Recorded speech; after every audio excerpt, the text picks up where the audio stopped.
Recording has started.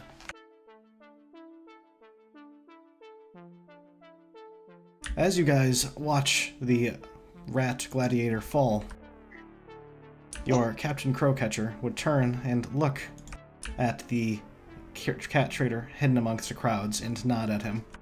It appears that the group's consensus has been met, and that you are to go engage with Cheesar.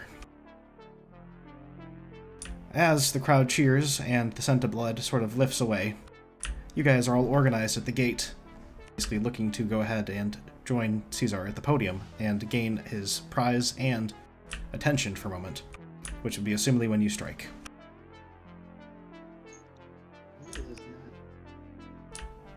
You all take steps forward as the gates open before you, and a couple of guards beckon you in the direction you need to go.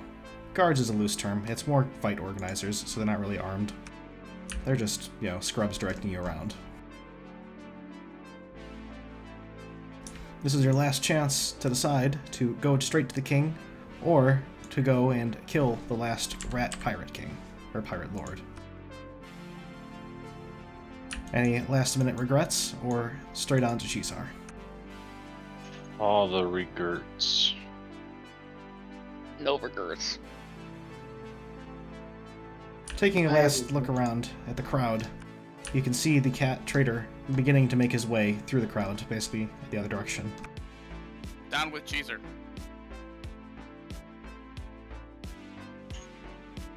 You all turn and go up the stairwell. A hallway, perhaps 200 meters in length, unsupervised, meaning you guys can talk in hushed tones if you want to. You have approximately 5 turns or so walking up to discuss anything briefly or to make quick battle plans. Is winging it the battle plan, or do you guys have something more concrete? Well, Face is also the healer, so we probably shouldn't have Diedrich up front doing the talking. I made it finally. Because we don't want to be in a situation where, we start fighting and Diedrich is, holding a conversation and he's up in the enemy's business.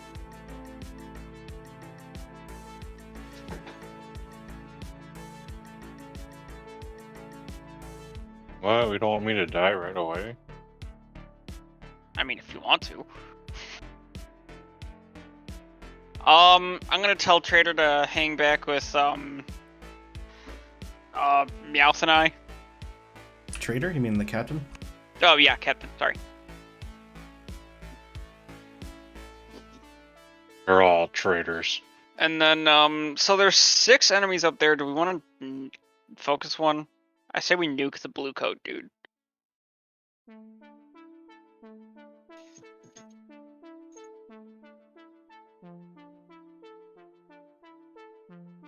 But we'll know more when we get started.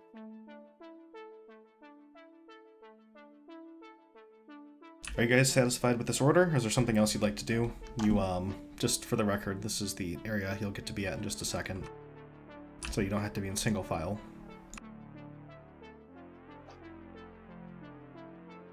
It is tight as fuck quarters, though. Oof.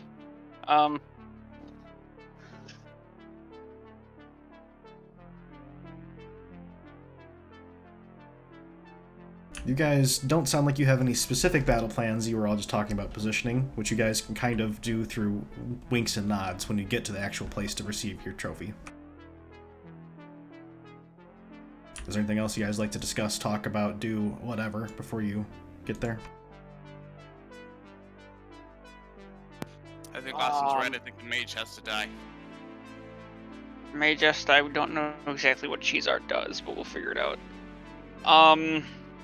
I think I'm gonna have to play as a front line for this, so that we can defend the others with tight quarters. We'll do 2 rows. JP would be better up front than you. Well, I'm a mage, so I have decent con. Yeah, he's a warlock. Oh, okay, so we're both con. I Okay. have more con than Terry, probably. Alright, so just make sure... Just put Diedrich in the 17 way con. back. Diedrich, just stay behind pretty much everybody. Because we'll do 2 lines of defense. We'll do the melee, and then we'll do me and JP, and then you in the way back.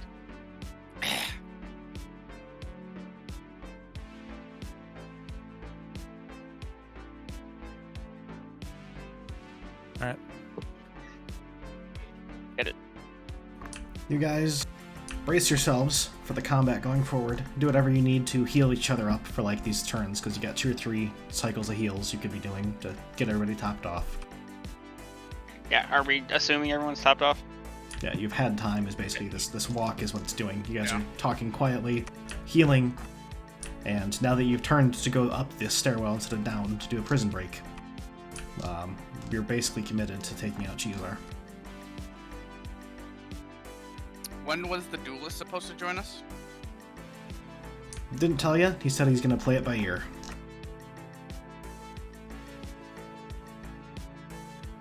He seemed to be making the way towards Cheesar. Once again, he was not one for strict plans, if you recall. Right. I know I gave him the wink. Pointed at Cheesar, so hopefully he got the drift.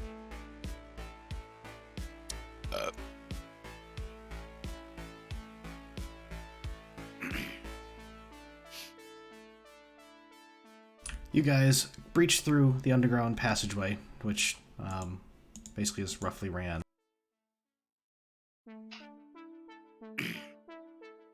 Basically tees off to go down over there, and then this part goes underneath to a different hallway over this way. This is where you're heading. It's underground, so it's not shown very well on the map. But anyway.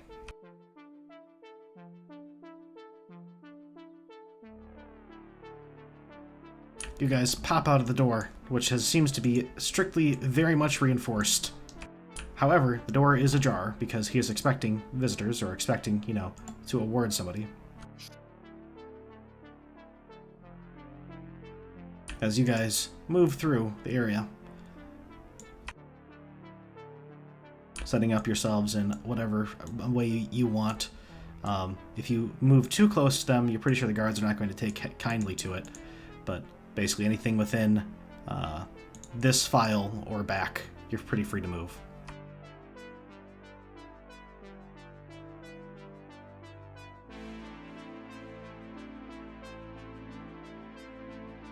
So this trapezoid, basically. You can feel free to set yourselves up as you guys move out of the doorway. No, Terry, forward. Yeah, Bailey in the front. Terry's just in the back wall, getting ready to flee. Melee here and here. What's your offer? Not dying. Dietrich, that's not the area you could be in. It looked like it. That's pretty close.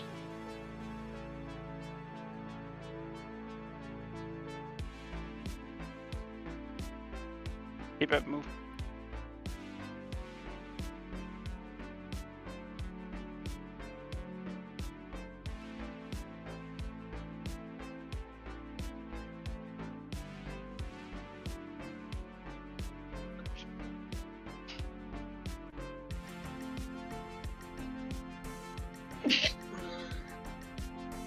Are you guys happy with these positions?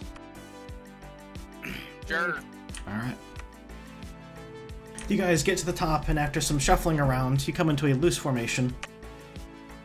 Whereupon, Cheesar, who had been seemingly turned around in his chair, still observing the arena floor, would turn to face you, but doesn't say anything, as his vizier, advisor, wizard brat guy would instead start taking steps towards you, with a bag in hand,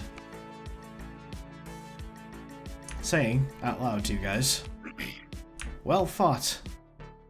Spratacus was indeed one of our greater champions, and it is good that you gave him a proper send-off." Well, not quite proper, considering the, unsporting nature, I'd say, but still an exciting fight in Underdog series for sure. "Your reward," he would say, as he turns to one of the Praetorians, the one next to him, and would hand him a sack of gold. who would, in turn, basically move towards you guys. And hold out the sack expectantly, you know, your prize winnings.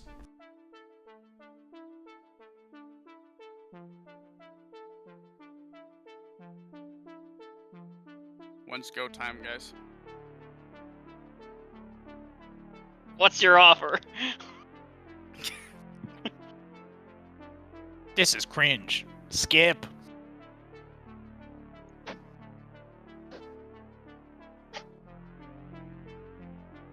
You guys can declare initiative starting if you want.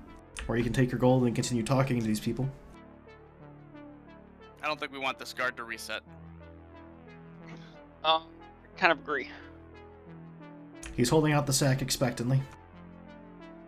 And you guys can give knowing glances if you want to start rolling initiative.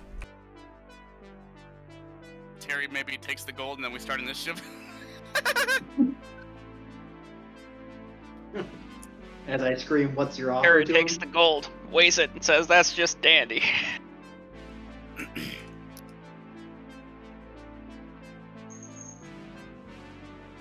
I don't think we've set up that dandy is the killing Your word. own business. I thought it was Yeah. the killing word for every group ever. Usually there's Could yeah, you can set it up for that, but usually there's a discussion. I've always assumed that discussion is done off screen. In case you're missing context, Terry, in my other D&D group, we came up with a code, and there's like 5 or 6 words in the code, and if you need to immediately start swinging, the code that you use in the sentence is dandy. So if you say something and then basically roll initiative, the rest of the party knows that this is a kill them all situation. But anyway, it sounds like We're minding our own business. sounds like you're gonna start swinging, Terry.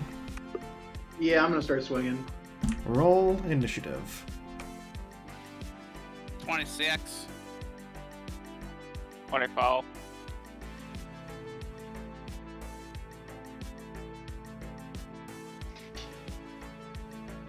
Plus 12. 27. Nice. That's Eustace fucking can't perfect. for the kill.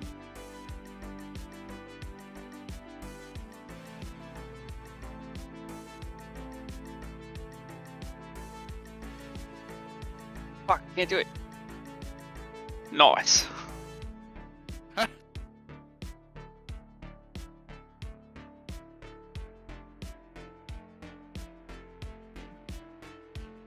The Praetorian Guards. Cheesar and his advisor. The traitor.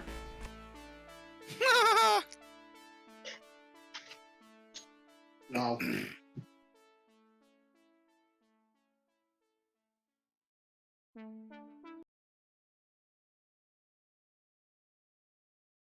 Oops, I forgot one more. You're the captain.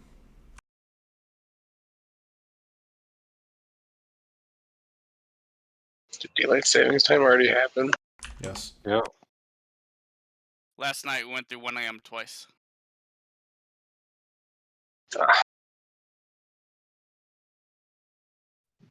That's why I had to ask Austin which 2 a.m. when he said I got home at 2. No, we went through 1 a.m. twice. Yes. So when Yeah. don't you? Is it 1 a.m. back to? I thought it was 2 a.m. back to It 1 went- twice. No, it went. Oh, technically, I don't know. I wasn't watching my phone, but I At know it. 2 a.m. it flips At back to 1 a.m. 1:59, it went. Yeah. It went to 1. It So- never touches 2. Yeah, 1:59 goes back to 1. So it was the second time it hit 2 o'clock is when Austin got home, and we went to bed. Yeah. I went to bed the first time it was 1:30. Yeah. So me and Austin were off by an hour when he thought like I didn't see you and I was only 30 minutes later. I'm like, no, you weren't. I went to bed at 2 o'clock.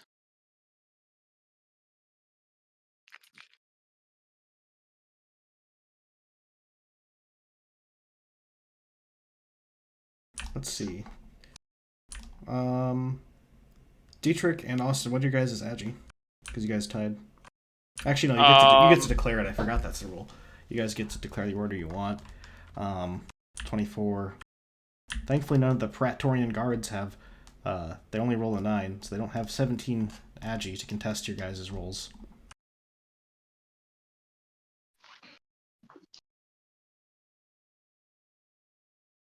Right. Well, I'm Right. after the 2 melees, right? Yeah, that's all that really matters. Yeah, so you can just go for me then. Okay.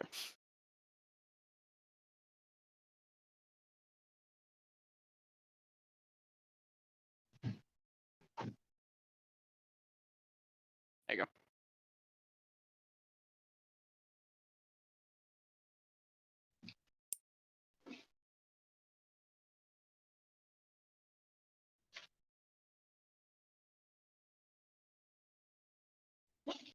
Alright.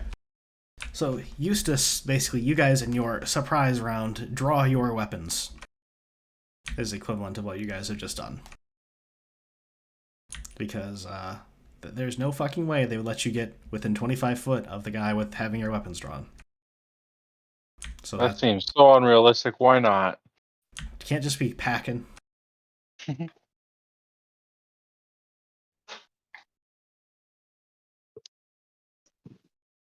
So anyways, I started blasting.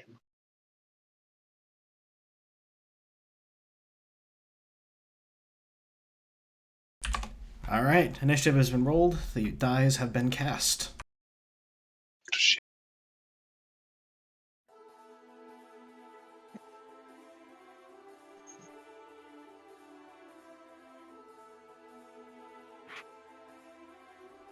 Top of the order. You guys see off in the distance. Or rather, hear more than see. Aw. The cat seemingly spring into action, only to not make it up the side of the wall. Oh my god. We're fucked. Thankfully, it seems nobody on the enemy side notices. They're You just just run straight into the wall, and no one notices. They seem to be much too fixated on you guys drawing weapons. Top of the order, the captain, with his 2 weapons, the 2 best weapons he could pick out from the arena floor, would move towards this Praetorian guard and begin stabbing with a flurry. It's just so fucking suicidal.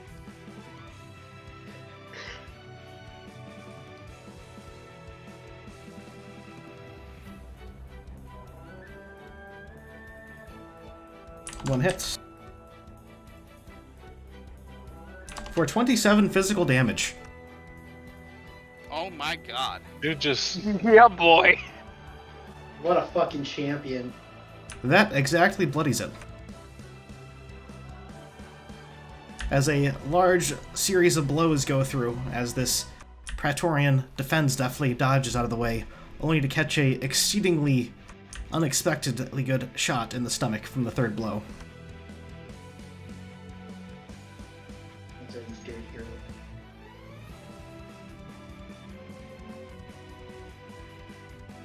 He drops the coin purse, which scatters coins on the floor. He seems very much taken aback by this course of action that just happened.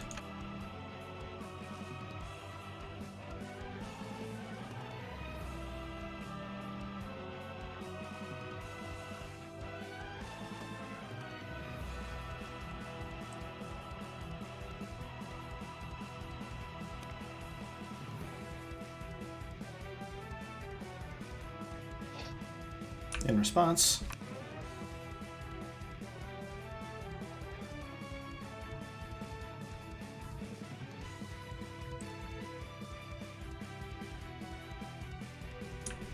the caster would cast Foresight, which is conveniently only goes to 20 foot to detect hidden and sneaking targets. Can I roll to identify? Yes, you can roll a spellcraft. Dietrich as well.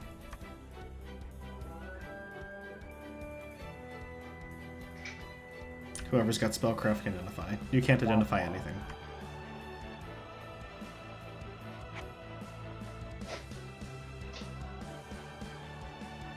Eustace, it is your turn.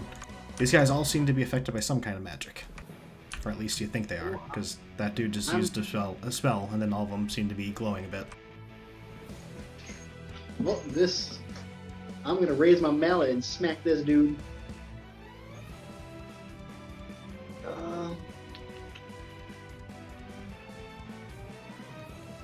Guess I'm just gonna use slam on him.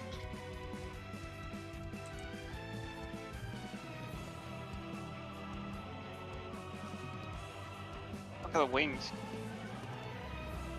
The buff you just cast. I thought you used foresight. Oh, that's right. That does buff. Mm-hmm. Alright, Terry, roll 1d6 to try to hit. You are not familiar with this ability, but this ability makes them have a more difficult time hitting them. Okay. Hold on, roll 20 just booted me out.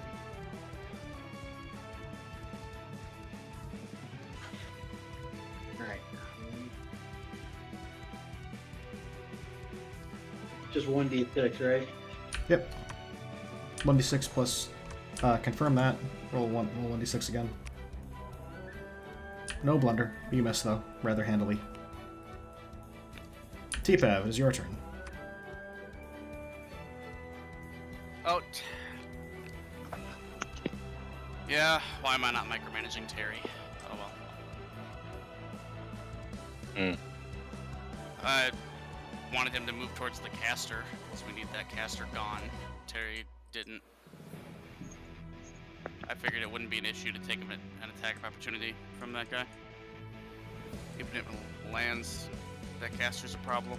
But, Terry didn't know he had a higher dodge chance, and Terry has a good range to knock him out. If he did hit.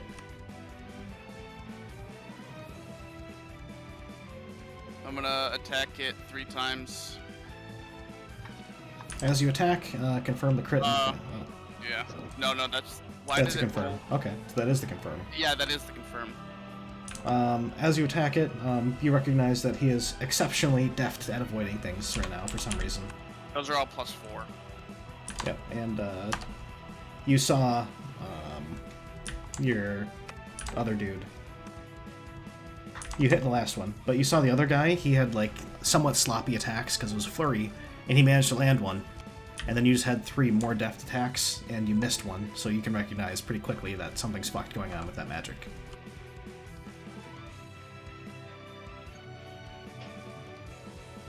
But you do land 1 hit.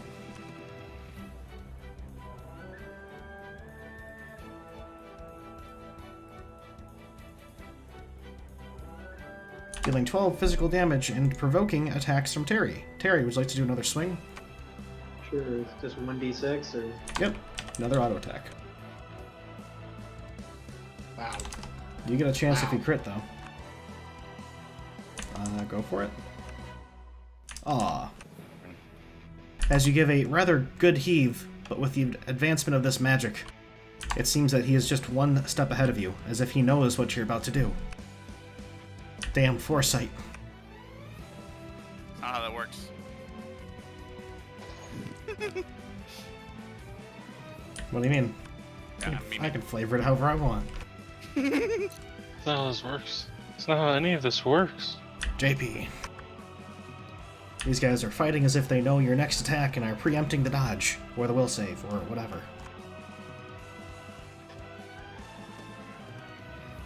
I do. Should I just tainting him, you think? No, you're gonna miss. Okay. Do AoE. Do you have any?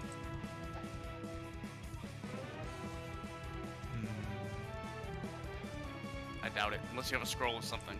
I think I have a scroll of grease. I used both colors for his last fight, though. You could grease, that'd be amazing for us.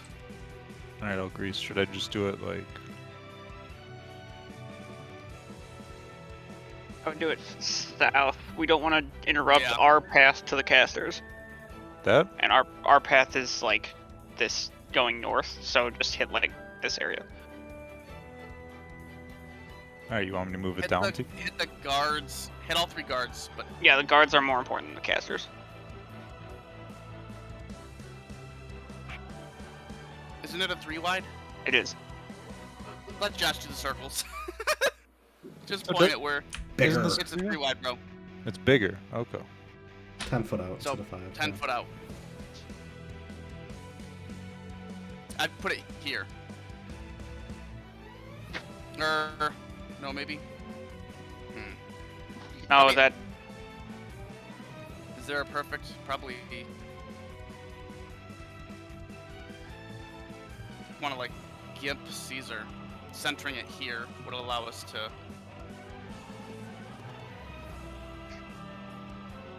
that means this tile is greased, which means we can't use that to reach the casters. We'd have to go all the way up here.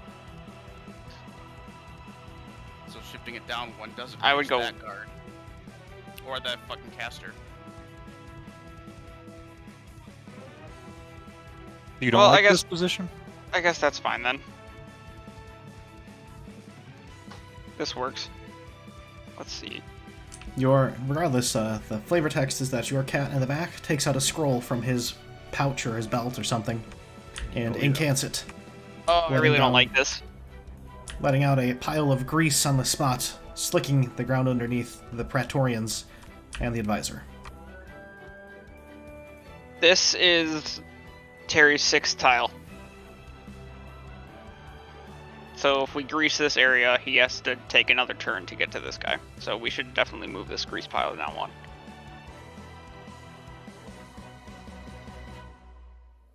Or left one. Sorry, what'd you say? I was talking to someone. Left and down, They're still and just hit the... they're still the figuring swash. where they want to go with the grease pile. Honestly, just do it off this guy. Yeah, This this guy- is good. This guy can Yep. be freed, and it gets Cheesar too. Yeah, go on top And- of this guy. That guy can't run. Yep, that's where it is. Perfect. Is that within range? Or the grease? Grease is Is it 30 foot? within 25.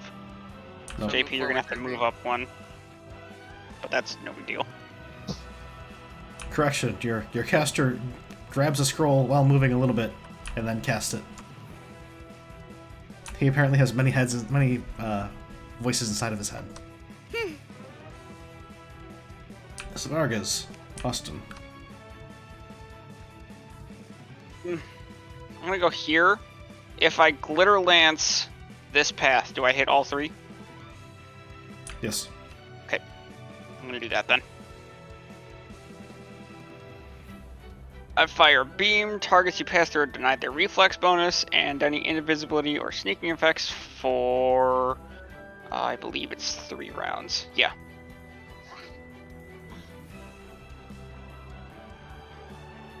So that reflex that just got buffed is now non-existent. Fuck him up. Dietrich.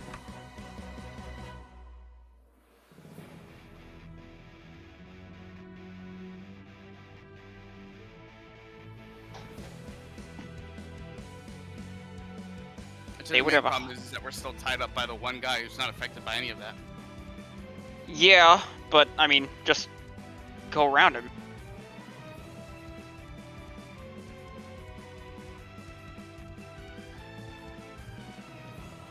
If you both move forward 2 tiles, you're here and here, and then you don't provoke any attacks of opportunity from him. You can- Assassinating the caster is the one that I care about. well, we kind of fucked that up. Yeah, immediately. Okay, I guess. Just try to bolt this guy.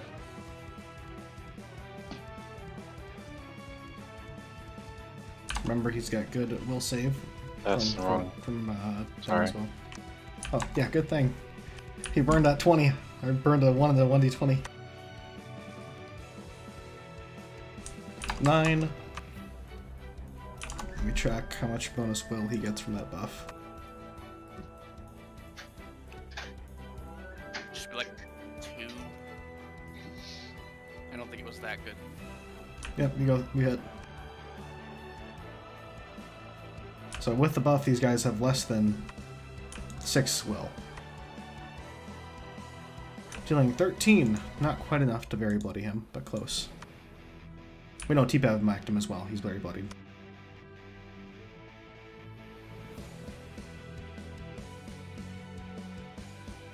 As these Praetorians try to move forward, It's DC 10 plus 2, right? Your level's 2? Yes. He slips and gets knocked prone.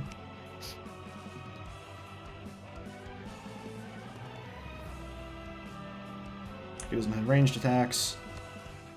Next one is not in the goo. He's going to go assist his fellow and attempt to hit the captain.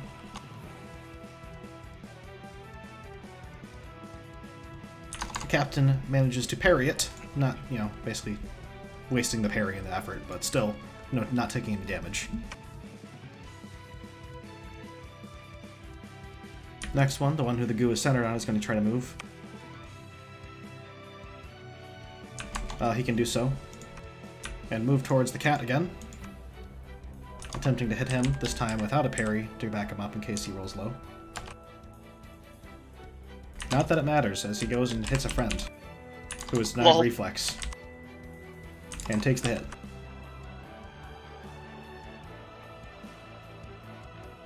For 27, bloodying him. God! That's a lot of damage. The cat One of these fights, huh? The cat just stands there astounded after parrying an attack rather handily, and the other one just goes terribly wide as these guys are trying to deal with the glare and flare. Cheesar, seeing the events of this so far, would do something a bit surprising. As he manages to get out of the slippery grease area and just fucking jumps off and starts trying to run away. Well, Not taking any fall damage, thankfully. However, that does take his action, basically just jump off the side there and not break his ankle or anything. a good thing we have something down there. Okay, with that happening, answer a question for me. At what tile do we have line of sight on him? Is it like this guy? Is it the very edge? Probably the edge tiles. Okay. Any tile that's on an edge, so these tiles right here, you can look over the edge just fine.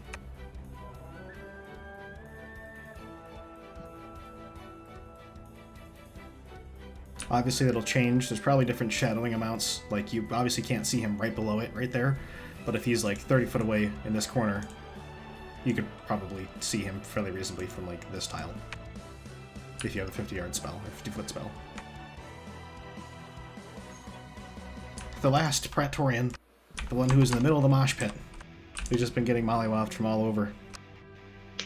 It's also going to turn to the captain, the one who has drawn the most aggro so far, surprisingly, thanks to his loads of damage he popped on him.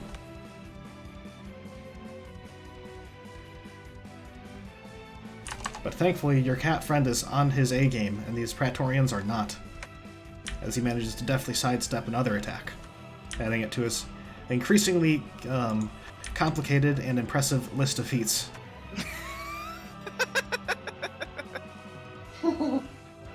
Fucking goddammit. Your backup, the bodyguard, you can hear him snarl up at you guys. You greased the damned wall! Before he would notice Cheesar running away. Yeah, I was gonna say, can we yell, Cheesar's down in the pit?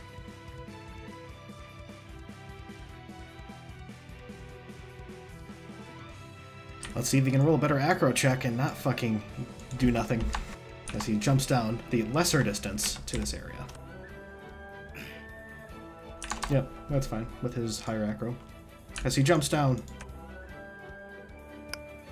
and gets in range of Cheesar, and I'm going to say that basically him chasing him down, drawing a weapon, is his action. As he was blending in before. Yep.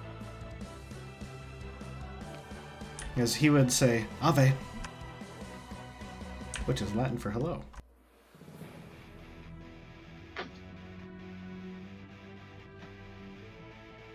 Surrounded, your captain would turn and start trying to burn things down.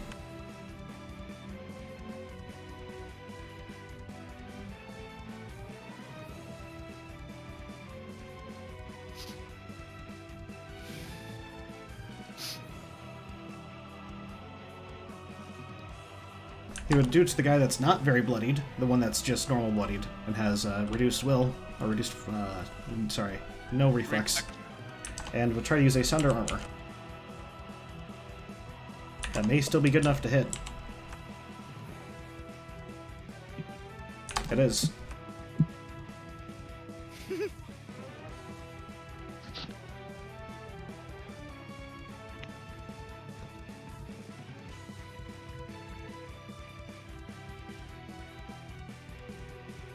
Dealing 10 physical, and then getting the second hit into him. Again, good enough to hit, thanks to the denied reflex. For 19. 29 total. 2 hits, this guy's at one health. No, wait, the Sunder. Is it 1 or 2 at this level? Either way, It's just he's dead. 1. No. He's got You 1 said health. 1 health. He was at 1 health, he was at 1 or 2, I said, but I couldn't remember if the Sunder did 2 armor or 1 armor. He does 1 armor for his level. Barely alive. Final answer. Okay.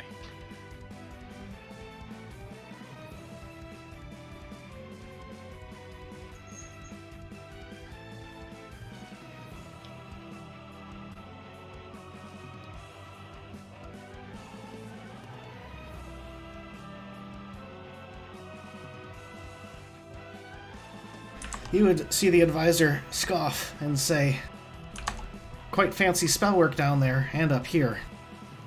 Now go without. All of your magic appears to be dispelled, including his own. He appears to be channeling. Is the grease gone? Yes.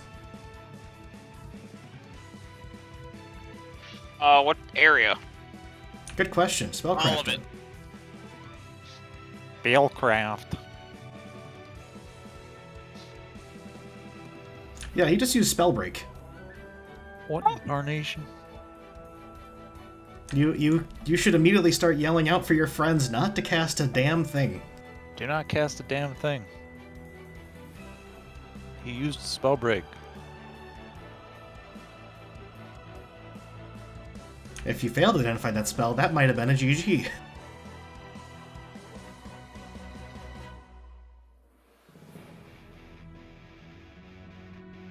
Or at least one person would cast a spell, and then you'd all realize pretty quick what the ability is. That'd have been funny. Terry, it's your turn. All the magic appears to have just vanished from the air. Not that you can Terry? tell or care. Terry, step around this side to here. And I think you'll probably provoke once. Which class is Spellbreak from? Arcane Enchanter. E. You don't want him on the caster? I mean, okay, yeah, that's a good point. If he's gonna take attack of opportunity anyway, he could. What do you want to do? Counterpoint. You know these fucking What Praetors up? hit hard. Yeah. You got 2 of them in the red.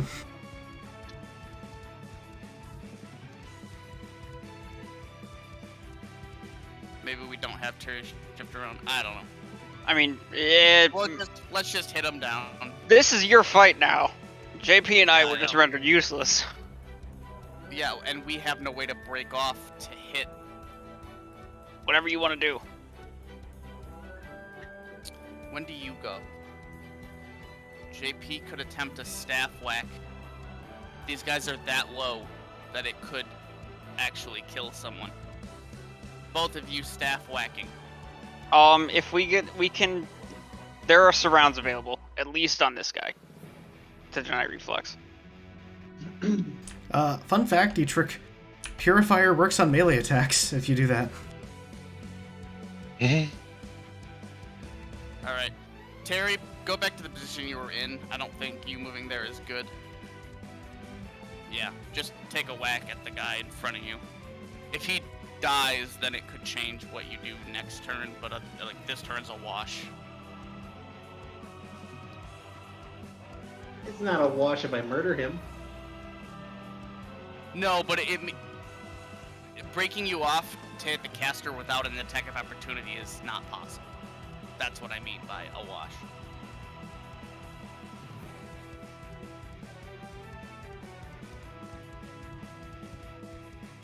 Alright, I guess I'm taking a swing at this guy. Imagine Cheesar was a caster, and now he's just down there in a spell break.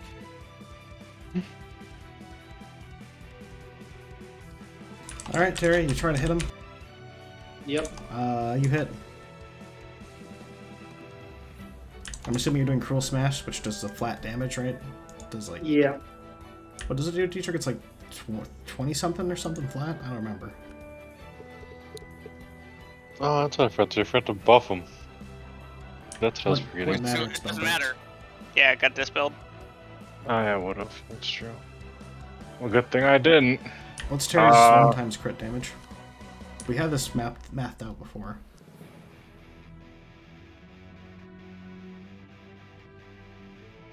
Wasn't it like 22? Doesn't this guy have 1 HP? He's dead. Just so we have it for the next time he uses it. And this guy has 10, but yeah, it's gonna be enough, that's what I'm thinking. Tier 2, 6. It's 18 Plus 2 times his damage on hit, which is 2, right? Yeah. Yeah, it is 2. So yeah, it is 22. As Terry gives the guy a cruel smash, knocking him down to his knees. Not that that matters, because he was already falling down to his knees when he got KO'd anyway.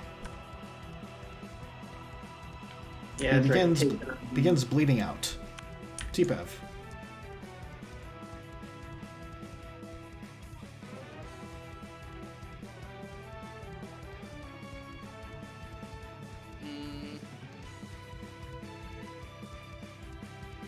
Should I just fucking run myself at the caster and just like attack it?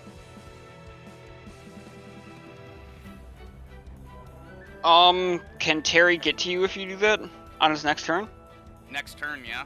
He just steps here, here, here, here, here. That's the spot you're taking up. I can. What do you mean? I have 40 foot of movement. I can go where the Oh, fuck I okay. please. There. How about that? Or here, here. Actually, yeah. Do you like that plan? I can do that. I can go wherever I want. Hold on. I could also. Oh, okay, he's channeling Spellbreak. Right. Mm-hmm. None of these Which- fuckers use magic, Right. which means only advantageous for them. I think we take go. I you- think we stay on the melees. I do not. He's just gonna keep channeling Spellbreak. Yeah. At And which then point you and it's you Austin 3 can do that melees each against turn. those 3 melees, and then me, Dietrich, and JP can just do whatever. Are you comfortable with a 3v3? Because I think I 3v3 I'm okay with with that. no heals is the meme. And these guys are much better. Well, okay, so what it actually turns into is that the casters have now become potion bitches. Your job is to make people I guzzle have one. potions, unless you're Dietrich, because then he actually has magic that won't cause him to be bad in Spellbreak. He is has a eliminating passive. the enemy caster from the fight worth eliminating the 3 of us as casters from the fight.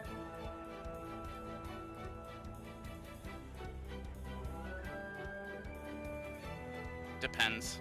So if you want to plan around taking them out, the plan of action is me jumping down here, attacking this guy, or I could stand on this body and attack this guy, and just give. Just this make cat sure we don't attack. deny reflex the captain. This is a body, Yeah, but so this space and this space are empty. With and only then one. Terry would move. JP should move up 1 then. Yeah, JP should fuck off. Yes. Yeah.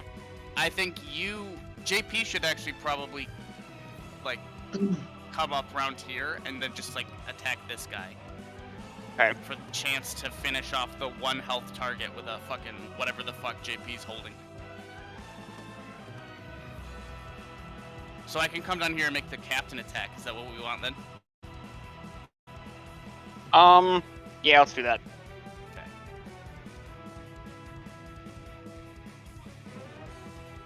Three attacks at the one here. This one. The untouched one. Okay. Yeah. Confirm that one. Confirming. Fucking Critically. confirm. 1d2. You go for JP. JP, use your reflex to dodge.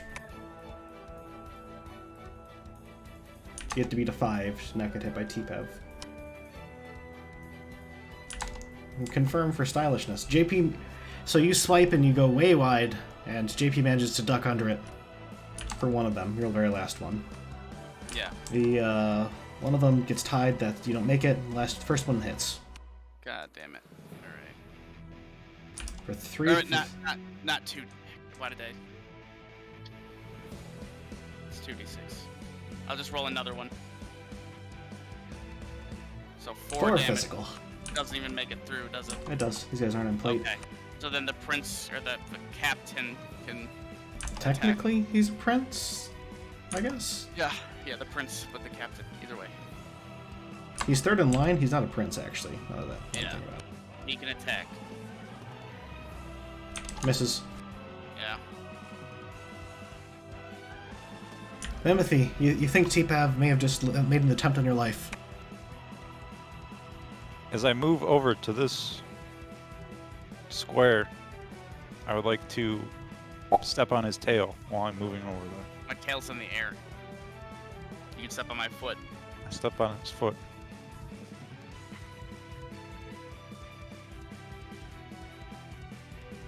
Okay.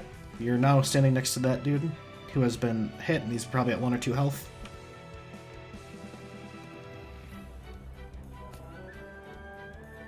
Give him the old dick twist. As I move behind him, I say nothing personnel. And hit him. You miss. Damn. Fuck. Austin.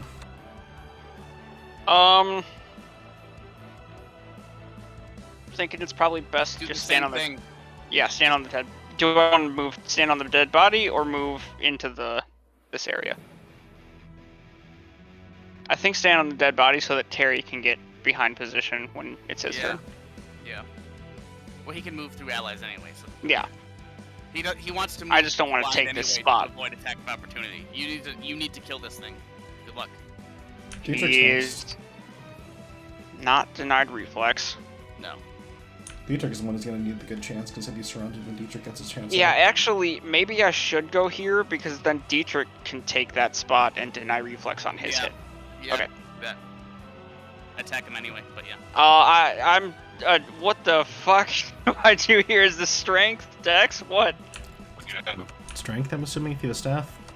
Mm-hmm. If Yeah. your dex is... Oh! Fuck. That's a 7 hit. Dodge. Fuck. Dietrich, you're our only hope. I'm the only hope. As you go and give him the surround, Go whack him with the quest received staff.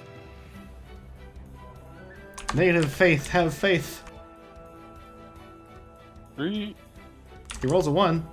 You can only fuck up exactly one way. Alright, you made it. Good job. Got it. As you give him a whack, just break the fucking armor penetration barrier. Do it.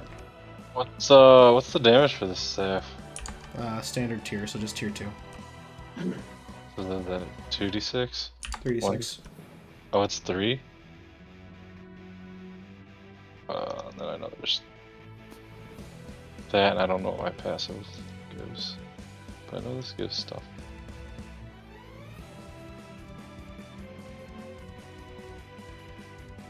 I was thinking. Yep. With your bonus 2 damage physical, you bop him over the head, which is just enough. Bonk. To knock him unconscious on the ground, bleeding out. You're not sure that the Bone Keeper had this in mind when you inherited his staff. Bonk. It's a staff that grows powerful with your faith. Dietrich, Bonk. Give him the good old bonk.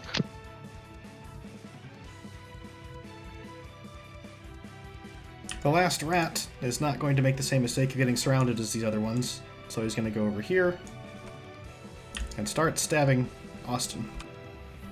Get stabbed, sucker. My reflex is 4? That doesn't seem You right. have 12 at you. Oh, yeah, that's right. Okay. Oh, no. Confirm? Uh, No confirm. 25 physical. Ow, I'm at 1 HP. you fucked, nerd. We got 15 in there. This Praetorian bleeds out. The one that just got bonked. I gave him the old bonkening.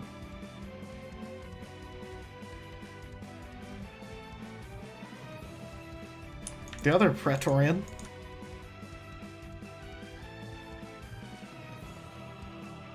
gonna turn to burn T-Pav to try to avoid the surround.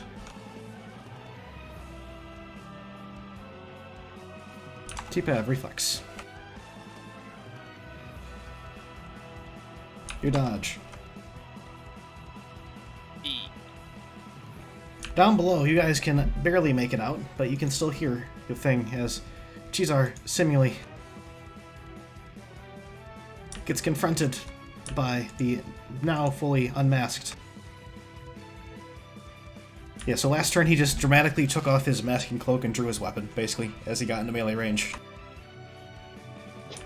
As Cheesar would turn and look, and what you can only expect from the way he's speaking horror, as he would say, "No, not you. Howard, why? We had a deal." He squeaks as he begins moving away, provoking the attack of opportunity. That's not smart. A mistake.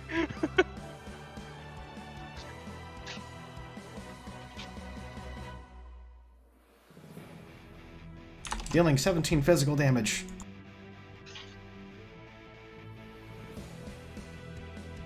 As he continues moving along. God damn.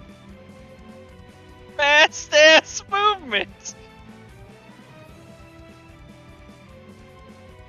You guys can move that fast. Oh, yeah, okay. Just I don't know why it just looked like a lot on the map. All right. Way too fast, they say, as they do that every time. Yep. The most player Damn response right. I've ever heard. What, the NPC moved 7 tiles? 7? Every single one of you can move 7 tiles. 7 tiles.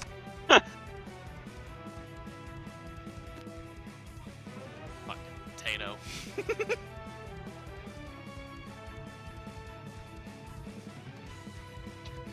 Yep, that rat that Dietrich's stepping on bleeds out. As the bodyguard would say, "Yes, we had a deal."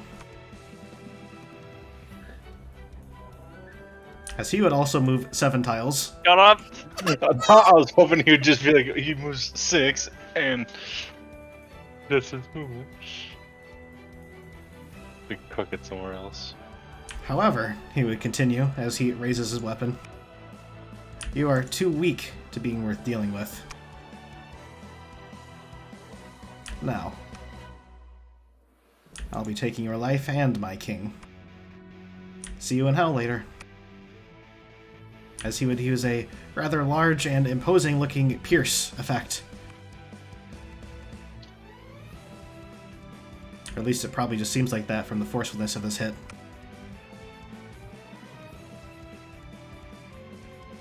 Cheesar, once again, is in no position to dodge him, the self-proclaimed strongest cat.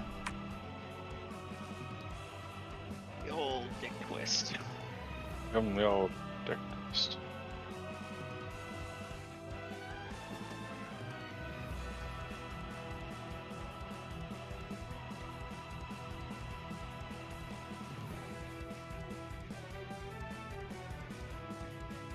Where's the damage? I'm rolling it. Oh god.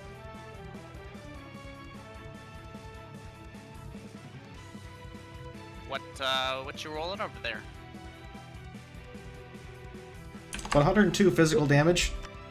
What did he do? Good question. You gave me a little dick twist. What do you mean? Is it a physical move I can roll to see what the fuck it is, or? Nope, there's no spellcraft for physical moves. Fuck. Terry, your martial lore is going off again, though. Yeah. Terry, roll. I have martial lore. Your ascendancy level. As you can hear the cat basically taunting him, and you get a spidey sense tingling of something bad's about to happen, and then you just hear a most horrific squeak/scream from the arena pit. What the fuck do I even roll for that? Your ascendancy level, so 1d20 plus 1. 1d20 plus 1? Yep. Oh, then I'm sure this will go great. Yeah, that sounds painful.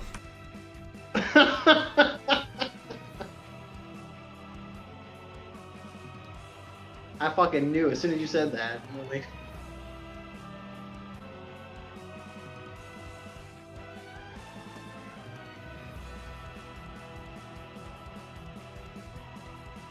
As he would get stabbed in the back rather forcefully and bloodied, but surprisingly not drop. Before the cat would say, "No, not quite yet," as he would take the butt of his weapon that he just stabbed him with and slam it into the ground, knocking him prone.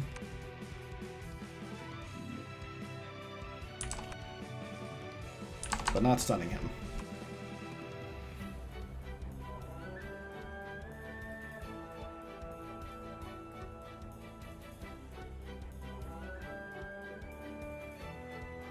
From the area up here, the captain would simply look over at the direction of the horrific sounds of murder/torture on the arena floor.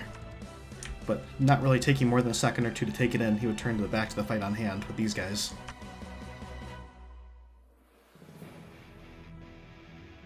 As he would once again flurry. Confirming those two. No confirmed crit or blunder.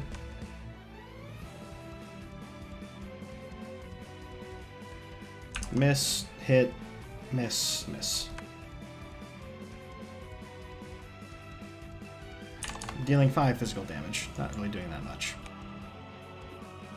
As he does the flurry of attacks, the captain would yell out, saying, "Your captain is dying over there. Yield." The advisor would kind of grimace a bit before looking back briefly, while still basically doing the best he can to channel, as he looks over and can probably see from this angle just the barest outline of like Cheesar on the ground.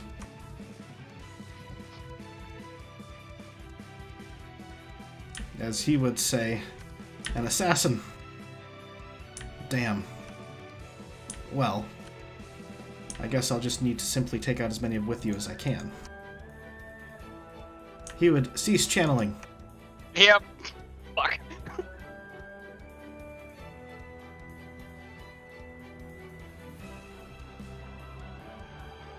Before moving a step forward Afraid of this. and using mimicry. Glitter lancing half of the party. Play rocket tag, bitches. Mimicry. Level 3. Yeah. Arcane Enchanter. Why are you questioning mimicry? He has a level 5 ability. Of course he has a level 3 ability. Yeah, I'm kind of wondering what, Oh. not the exact details on it. Oh. I guess maybe I'm just, Spellcraft it. I dare you. well, I can't, so Why I'll not? spellcraft it. I don't have spellcraft. Oh. JP, you know this spell. Austin cast it. Yeah, but I want to learn it.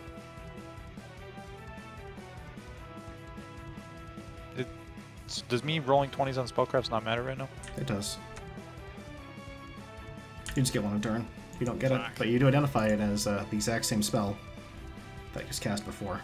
So close. Motherfucker. So he gets Austin, who's almost dead. He gets Dietrich, who is pretty healthy, but not very I durable. guess that's what's throwing me. That's what was throwing me off. I didn't realize Austin used. Oh yeah, he did. He glitter lanced this fight. That's right. That's where I didn't know. I didn't remember hearing him say he did. So that's what was throwing me off. That's the reason they got fucked. That's how they got mashed up pretty hard. Yeah, that's what was throwing me off. As he would yell out, saying, "Praetors, last stand." Eustace, your eyes hurt, and you don't think you can see very well to dodge, but that doesn't matter when you're trying to beat things up. Only when trying to survive later. Okay, where are we putting Terry?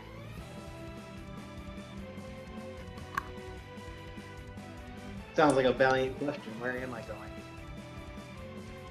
There's 3 live targets. They're all in a desperation fight mode. They're all going to probably start focus firing the glitter lance targets. Objective: survive.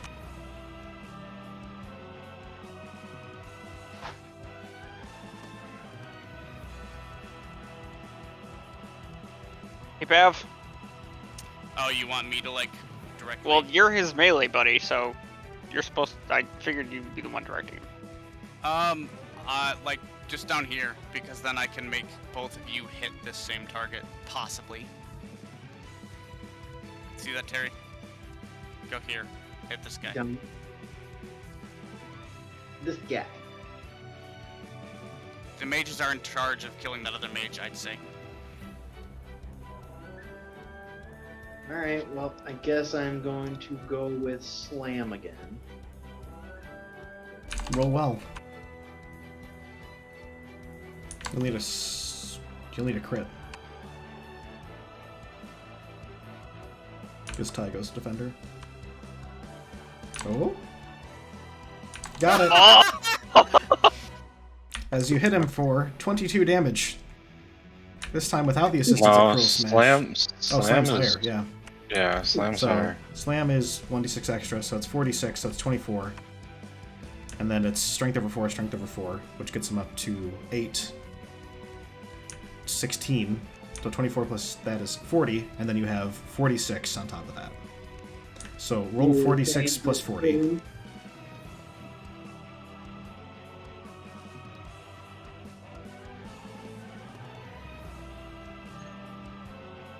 Remember your explanations after the 46. Wait, rolling.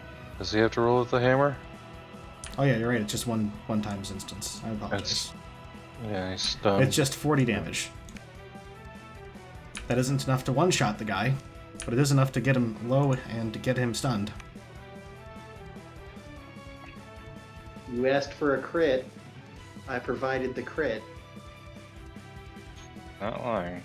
As your barb would go back and make a rather satisfying and kind of like unsettling, like sort of bonk and crunch sound as the hammer goes into the side of the guy's head.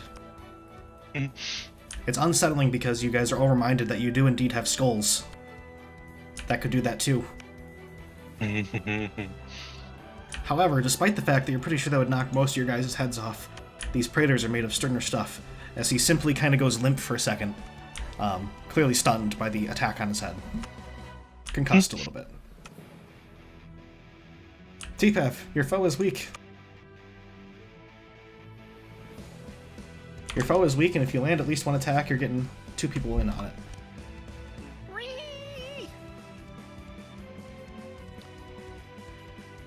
Four. Confirm. 151, confirming. Not confirmed. confirmed. Those are each +4. +4. This guy has 4 to his reflex, so you hit one of them. One of them, okay. This guy has 12-ish health remaining.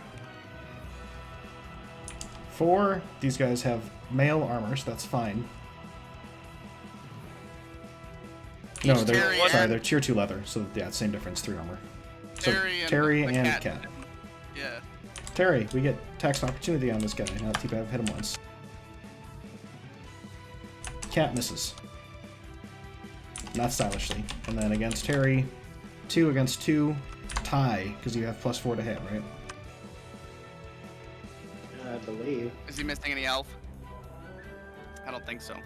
I don't think so. I don't remember Yeah, getting so hit. no, you have no bonus to hit. Fuck. Alright.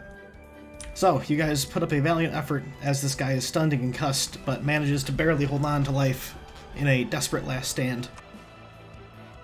Nimothy, you are no longer silenced. Captain should get his chance too, didn't he? He Or missed. he missed. Okay, never mind.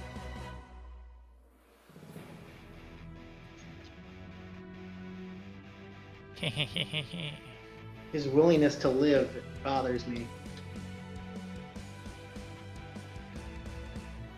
So who's the guy that got hit for 102? That's the Cheesar. fucking... Way Cheesar, down here. and then yeah. Oh. Okay, tainting. I can move here and then tainting chaos slash this guy, right? Tainting is an action. Not tainting. Whatever my other one is. Touch Ventry? Yeah. You can certainly try. He's a caster. I don't was love just that not position. doing that.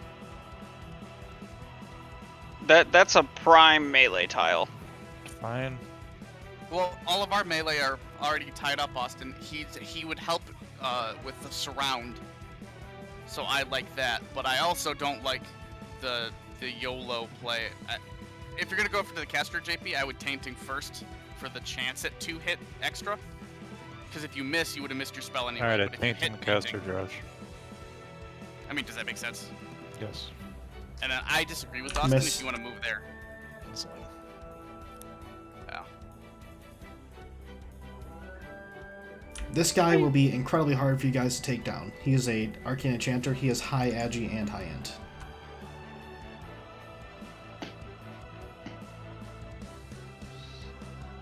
Well, Austin can glitter lance him.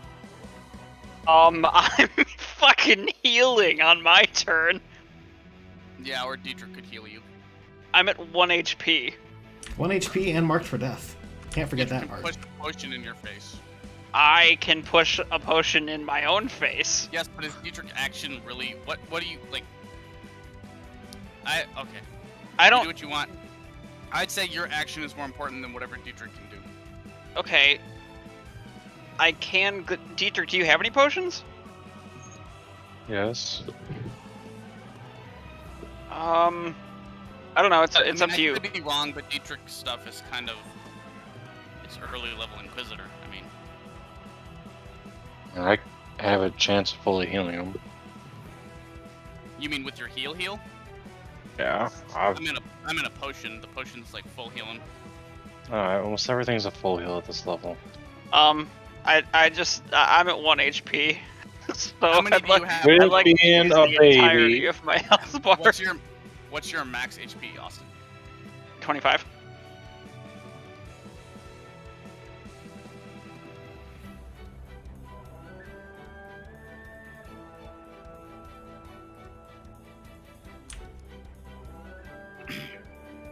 I don't think you can heal me for 24 with a spell right now.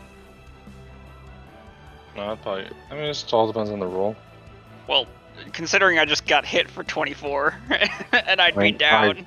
I've healed for like 23 before. I've healed for Yeah, like but- 20. That was probably a good roll. The potion's the safe bet. Do what you want, but I think Austin, your glitter lance in either direction is probably glitter lancing the melee in front of you and that caster might be a better idea. But that's Alright, I'll trust my team. And I will glitter lance. Or I don't think I want to move. Provoke attacks of opportunity. No, you don't want to move. Josh, if he glitters to the right of him, he hits both of them, right? Yeah, if he glitters in a straight line. Yeah.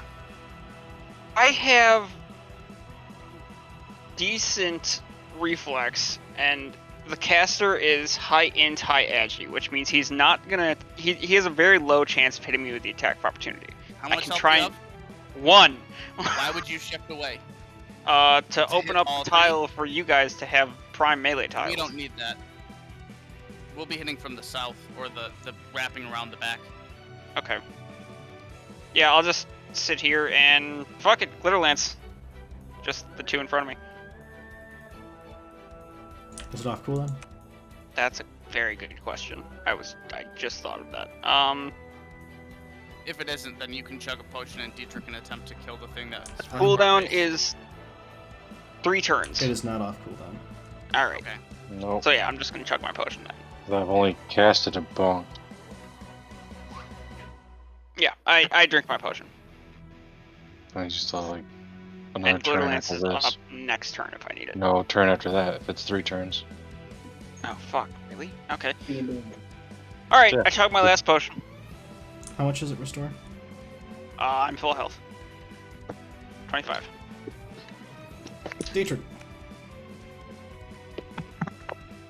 So you could attempt to kill the thing that's holding us up, Dietrich, because it is bloodied. Which one is that? Is that this one right here? Yeah. Yep. The one that's been stunned and is somewhere in the double-digit health range. Like, barely holding on to double digits. So Dietrich would need to roll moderately high to get it with his bolt. Didn't you? No, you bonked last turn. You have bolt. Yeah. I was about to say. Stun targets can dodge? Yeah. Yeah. If they couldn't dodge, get the bonking again, but... Stun just means he doesn't get actions next turn. Well, that just means I got a bolt then.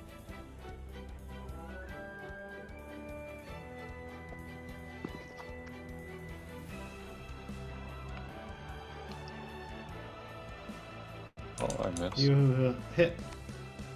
You only missed that one time because they had foresight.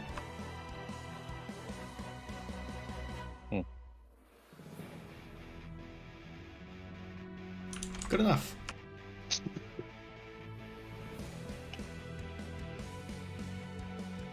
As a bolt goes through, as this guy has been dodging while stunned, but his eyes were going a bit cross and did not notice the guy across the way, throwing a bolt of light energy at him, which kind of hits him on the other opposite side of his head from where Terry just hit him on the side of the head with a mallet. And that, combined with basically the previous wound, drops him to his knees as he begins gurgling and spasming.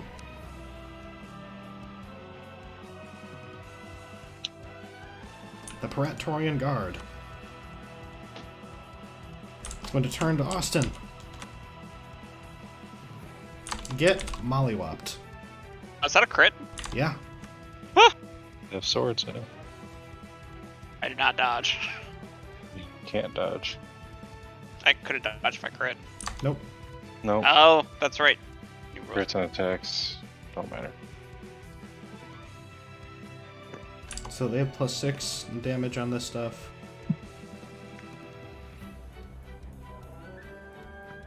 You're down on base damage. Let's just see if you get blown out. 50. You're blown out. No armor. Blowout Aw. checks max. It does check max. Exact blowout. Well, good thing I didn't waste anything on you. As Austin No, is... Hold on. It Blowout checks so max. It's blowout just does. current HP plus max HP. Mm-hmm. Blowout doesn't check armor at all. Okay, but he isn't. He has to do 50 damage. He deals 48 or 49. No, it He does 50 damage and it checks blowout before armor goes through. Yeah. Okay, that's that's If somebody has 100% DR, they can still be blown out. okay. Yeah, that makes sense. As you watch your mage, in the last push, who's desperately thrown out a glitter lance, trusting his party and not moving the fuck away, get caught in the neck after glitter lancing and chugging a potion. As Dietrich watches in horror, seemingly maybe thinking about getting ready for a heal of some kind, because this looks like it's gonna be a bad one. As the slash touches the neck, and immediately Dietrich, with his healing instinct, can tell this is not gonna go well. As with minimal resistance, it comes off. Soaring through the air a little bit, Austin, your head manages to land near the pedestal. So at the very least, in your last moments, bleeding out, or rather, not bleeding out, but just literally dying as your disembodied head, you at least get to watch what's going to happen to Cheesar. Jesus.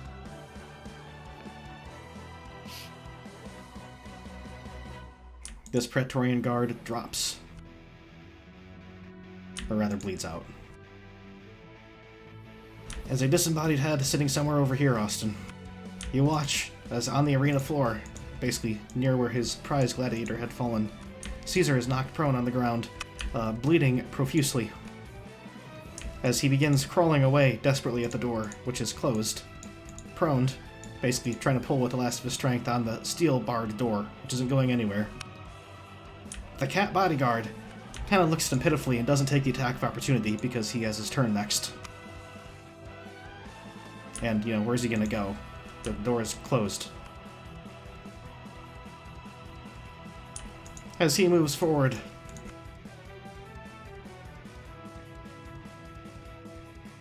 and would say, your first mistake was kidnapping the king. Your second mistake was trusting me. I changed the deal. I went back on my word. And I'd gladly do it again. I would bear any dishonor. Why? For the sake of the kingdom and the king.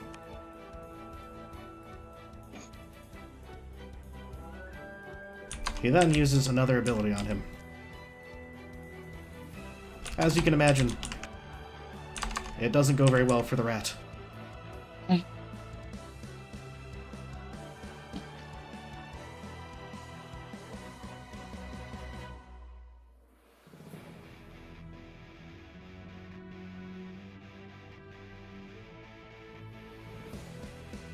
As Cheesar, you can hear another agonizing screech, and Austin, you can see from behind, gets stabbed through the back of the head, and basically keels over.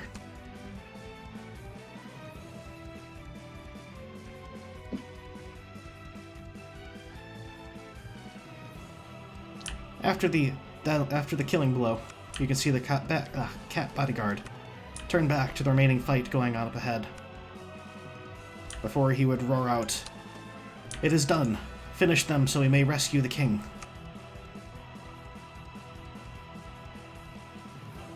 Get right on that.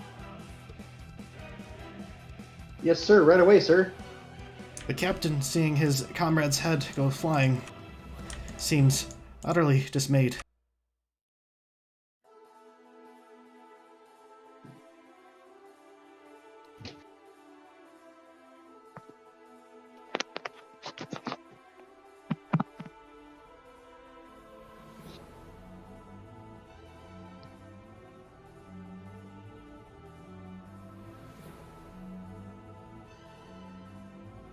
Before he would make the rather bold move of standing over top the decapitated corpse, looking down for a moment before not letting this attack and chance go to waste, as he flurries on the guy who is blinded and who just took off Austin's head.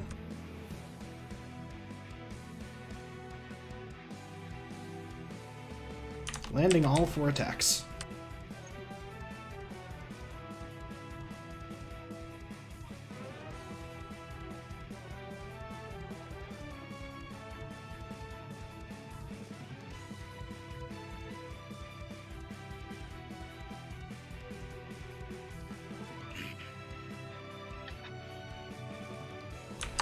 And over the course of the flurry, the guy drops from bloodied down to very bloodied.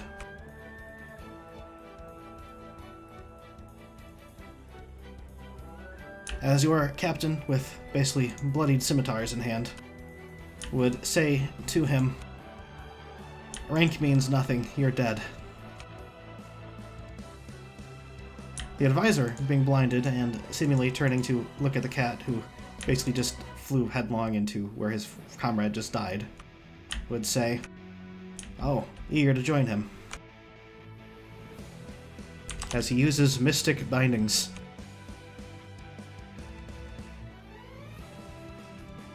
catching the cat, rooting him, and denying him his reflex as well. If you guys don't save Noble Bro, I'm gonna be pissed. I don't know how we're supposed to save him. Figure it out. Finish the job. Stop. Finish the one that can do physical Josh, damage. do I need to start putting together a new character, or is there not gonna be any more combat or There's anything no like combat. You should make a new character You're for at the the show. ship. that? So I'm not gonna worry about stats and whatnot. I'm just gonna find it He hard. started the job.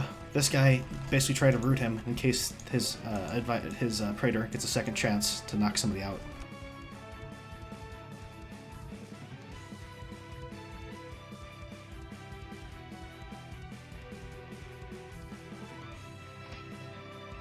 Eustace, your mage just died. Sounds like it's time for revenge. Oh no. Anyways, Yeah, it's very sad. Anyways. No time to cry about it.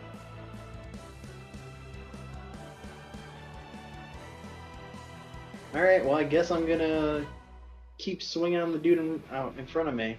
He's dead, Jim. Oh, he's He's already dead. dead? He's dead, Jim. He's dead. So where am I needed then? These two. Alright. They are denied their reflex, so you should be able to land a hit regardless of which one you hit. You don't have any ability up, though. Alright, You well, I just guess I'll swing it naked. I should move up and go after the caster then. You can go after the caster or the other guy. The other guy has lower health, and he's more of an immediate threat to the cat noble that just got rooted. But do I care about the cat noble? That's the question. Good point. Yep, that's the right better. I question. just died for him, and he was my friend. Well, then you keep stupid friends, don't you? And he's ugly. What say you, T-Pav? What am I supposed to?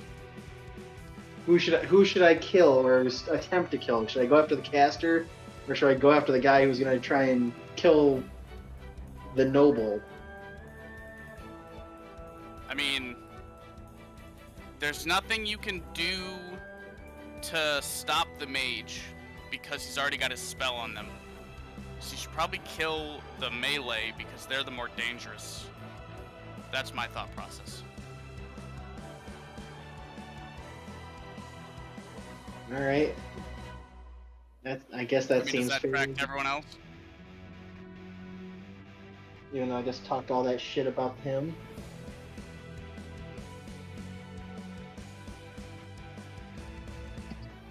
No one else want to chime in? Okay.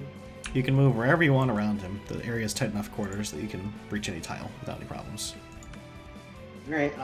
I'll go on this side then, and I'll take my swing at him. You're very likely going to hit unless you roll a critical blunder, in which case you still crit. Do you still crit? You don't crit, but you hit. Because this guy's denied his reflex. This is your standard 3d6 plus 2. So far, this guy has taken 5 hits for a total of 33, 39, 47, 55 over 5 hits, 3 armor, 15. He's not dead. He's got 10 health remaining. T-Pav. Pump him up.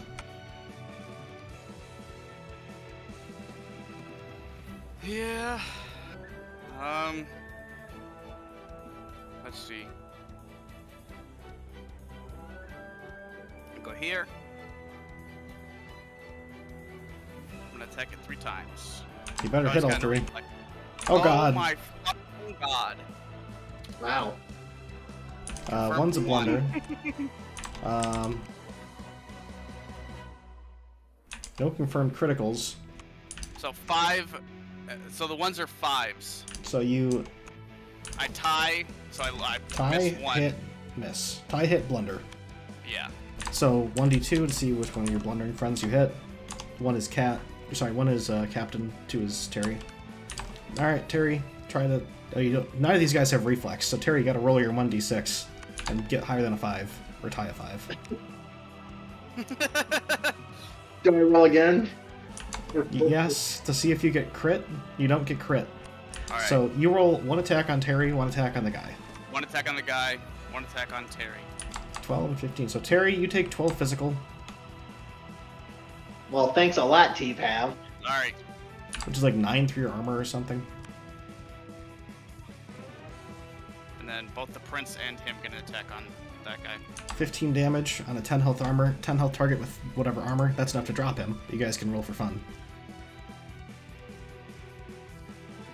Hit him, Terry.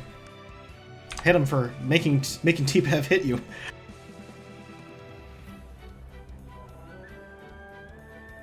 Okay, this is a defense roll. Cat hits. Terry hits.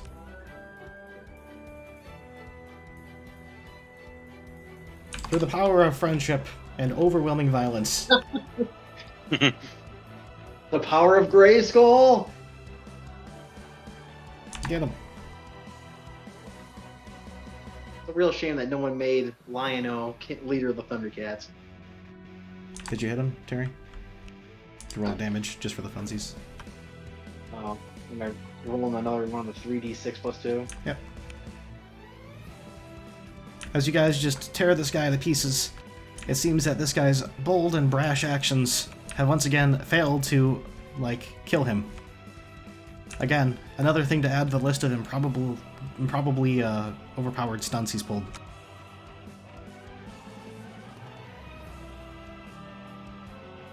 Meanwhile, Austin gets out of position once and dies. That's our tater! This guy has been I tempting got fate. And bad luck. This guy's And been it was a perfect roll. I don't feel bad about that one. This guy's been tempting fate for 4 encounters. Austin gets out of position once. Alright, JP. One last guy to go.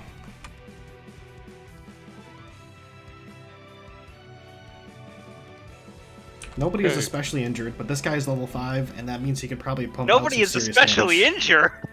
And I lost touch of entropy. Nobody chaos alive is slash to hit. especially injured. How about that? You can touch of entropy chaos slash, JP. Can I luck it? Yes, you can luck, if you have a luck Does that remaining. make sense, Austin? Yes. Nobody I with have their luck head still remaining. attached? Alright. You do 2 times damage, so what's the max damage of that? Take 6 in recoil. Do 2d6 extra true damage on hit. So that's 12 from there. Do 3d6 18. plus 9.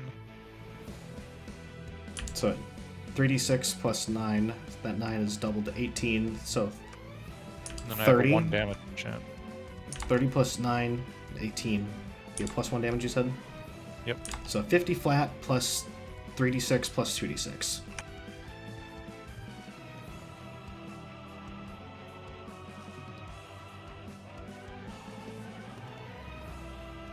You rolled shit, and this guy is somehow still alive. Ouch. Austin. Oof. Dietrich. Wow. You saw a massive lash of Chaos Warlock action go onto this guy's chest. And he kind of gurgles and puts his hands up to his head. Seeming like just the rest of these ones that you've seen this happen to, where their heart starts exploding or whatever. But he weathers through. Breathing heavily. And breathing and bleeding out of several orifices you don't think you should be bleeding out of. This Warlock magic's really fucked up.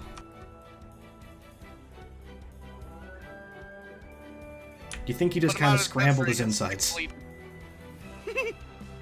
Well, like we're going to go for the good old bonkening. You don't have a spell? Oh, He right. doesn't have an got, offensive spell. yeah, no. yeah. And he also has high will but no reflex. The No. bonkening. No horny. The bonkening.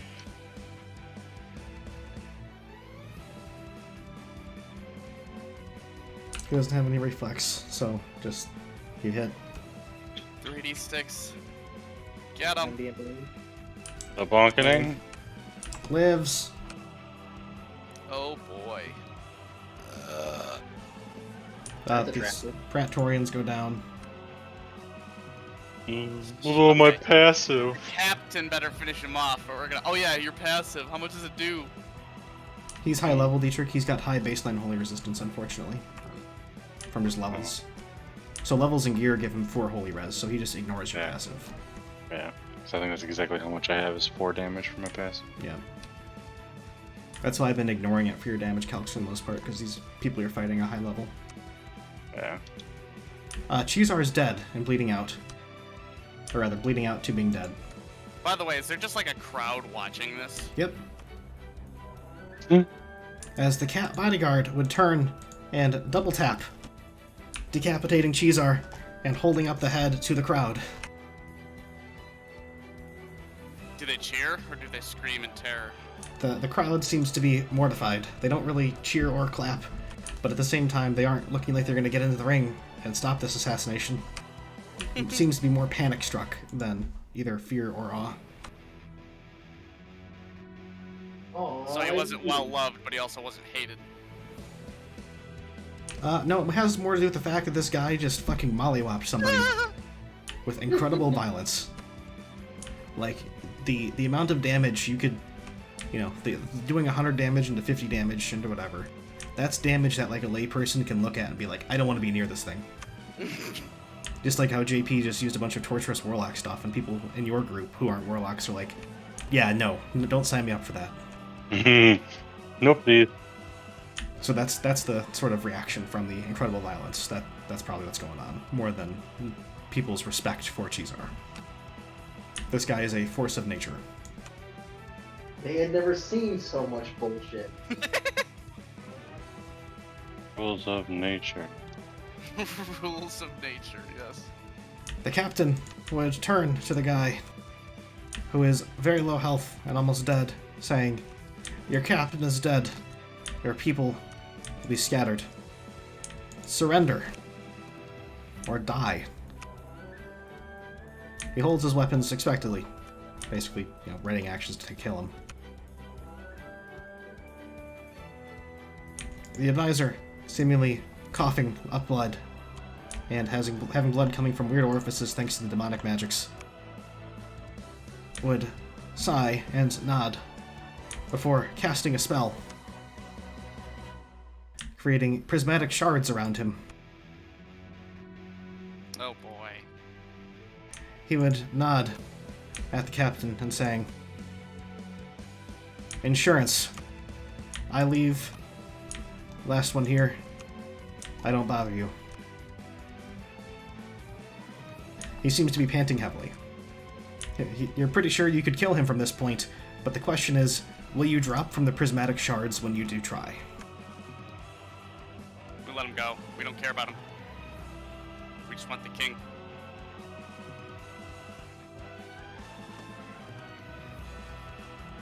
If he has even small amounts of plus damage, the shards should be enough to pop somebody here.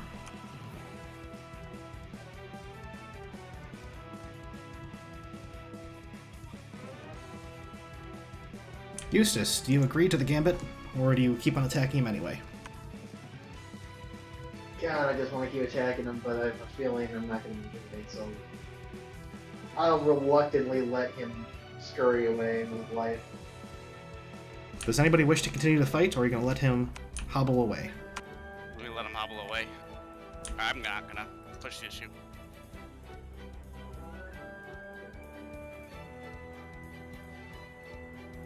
Maybe someone should sense motive in case he's gonna. So like the shards float around him, right? Yep. Okay, so yeah, just have your spells trained on him, or like have a spell ready to throw at him. But it's not like he's leaving his spells here that he can trigger after he's fled. If this guy has 24 intellect, he could do, what is it? 12 times 6, so he could do 72, so he could probably knock 2 people out. Yeah. So, that's the arithmetic he's working under. I do transform and say, this fight is over, leave. JP, do you wish to be a battle hog after you burned a luck and didn't kill him?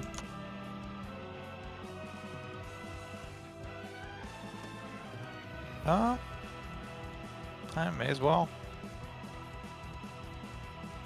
May as well kill him or may as well let him leave? I don't care. I'll let him leave. Alright.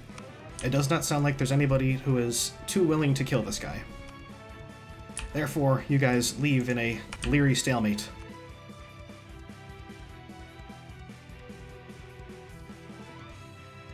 As he would hobble off.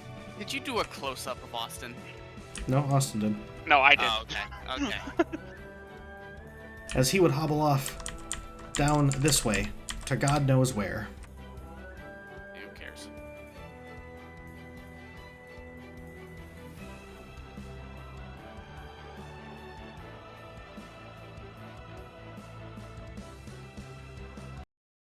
It seems that battle is over.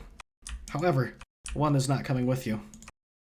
The captain would turn and go track down the head of Austin before putting it as neatly as he can back near the body.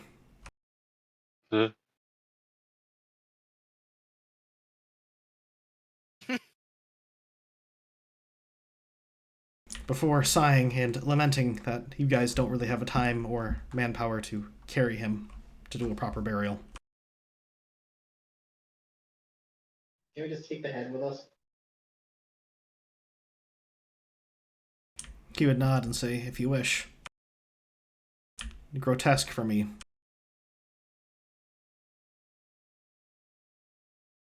So you guys can loot Austin's head if you want.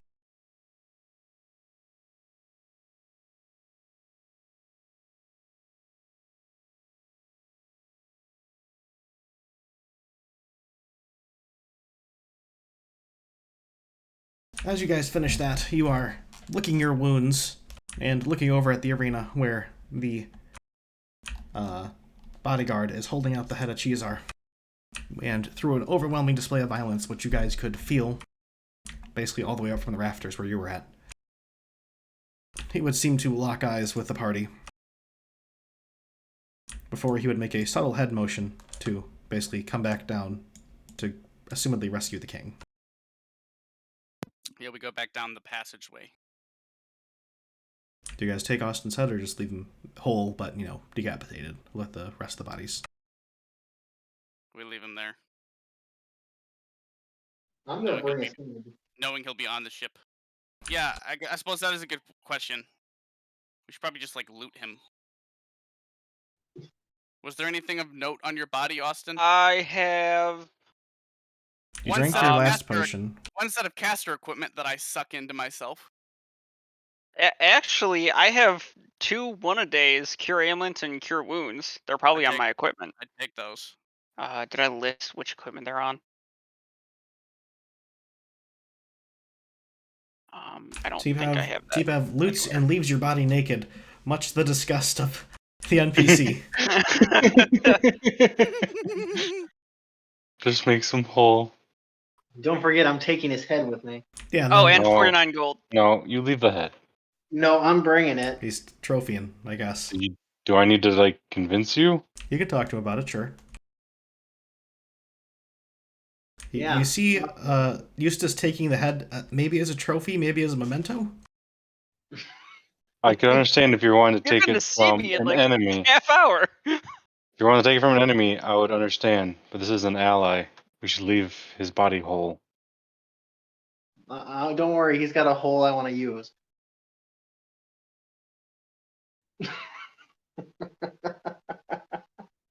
Okay, fine. I'll leave the fucking head. Again, if you want to go take a rat head, go for it. That doesn't.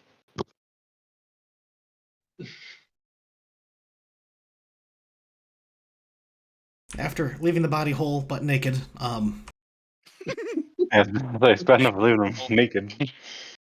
you guys take the trek back down the way you came towards the arena entrance.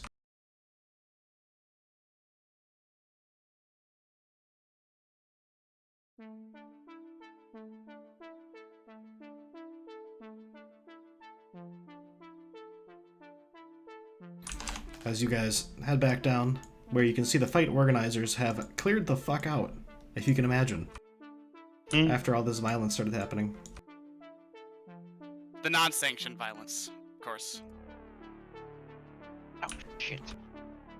leaving you guys to open up the gates and lead the bodyguard with you. As he would motion to the hallway down to the right and say, "Follow me, we can go and visit the king now."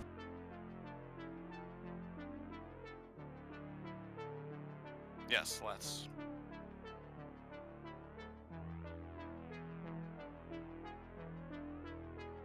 You guys trek down the gladiator's stalls. As you go down, the stonework gets more and more rough-hewn, and the way gets kind of filled with straw and a little bit of a dingy smell. Not nearly as bad as the lower city, but still not pleasant. You don't see many people, as in people who are tending it or guards. It seems like the terror has already struck this area, and people are fleeing, assumedly to spread word of the chaos that has unfolded. As you walk, you may remark upon the amount of chaos this place is soon going to be under. With these various warlords, the three biggest ones already fallen, what will the next biggest ones do, and how will they rule the city? Questions for times after you're gone already, assumedly. But still, nothing better to think about as you trudge down. Until finally you reach the holding cell areas. You see a couple of gladiators, seemingly somewhat panic-struck at why everybody's getting the fuck out of town. But you ignore them and keep on moving, following the lead of the ex-bodyguard. Descending deeper into the wretches of the city and the wretches of the arena until you're pretty sure you're on the edge of the lower city. However, he would stop there and point just ahead before he would say, "The king's quarters, well, cell, up ahead." He would turn briefly to look at the nobleman and would remark, saying, "You fought honorably. I'll let you say your piece to the king, and I'll say mine." The nobleman would nod, seemingly stealing your resolve for this conversation that's about to come.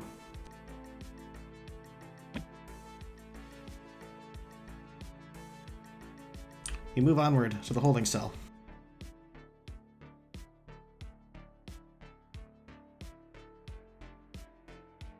Where, in front of you, sits the king of all cats. Seemingly standing up in his cell in the middle of it, kind of perturbed by all of the commotion. You can see on your way over that there is indeed a set of keys, basically on the entranceway, for the warden that kind of just left it. You don't think it's really going to be a problem of getting him out, but perhaps you could take the time to listen to him or talk to him. As you guys would approach, you can tell his eyes would narrow as he looks at the two people. One of them his nephew, and one of them his, well, ex-bodyguard and perhaps friend.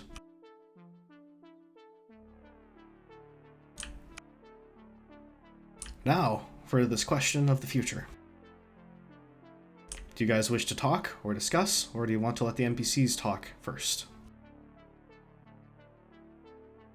And or, what is your opinions of the moral quandary of the campaign after you've gotten through the combat?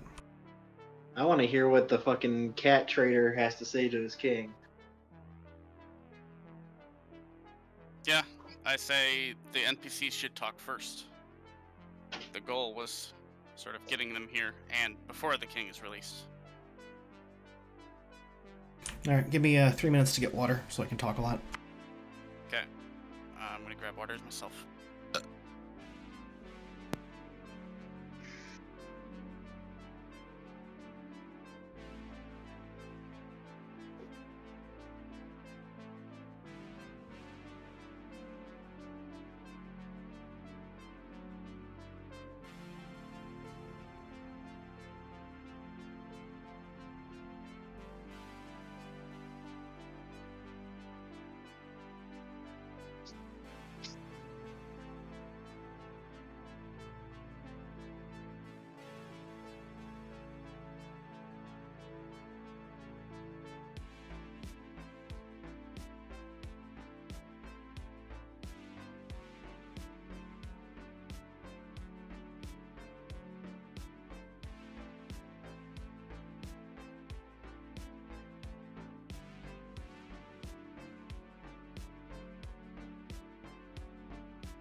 I'm back. Also, SF for Austin, who's dead for the climactic discussion of the campaign.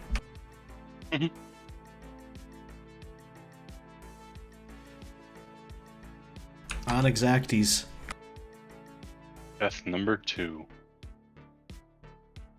You approach the cell as the king of all cats would look expectantly between the two, and you guys try to make yourselves scarce and look in the back. You basically be in the background of it as you're giving up the floor to these two. They keep a respectable distance between them.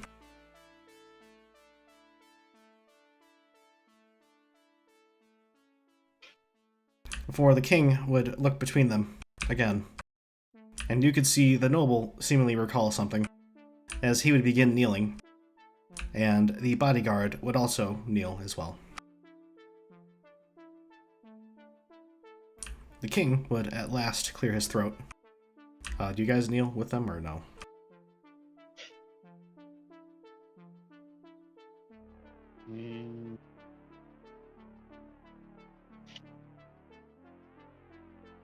I don't think so. You guys don't kneel, but you're also, like, far away enough that hopefully it's not too awkward. You're probably, like, 10 feet behind where I've got you shown. I'm sure I can actually make that work. Let me see. There you go. You can feel free to scoot back more.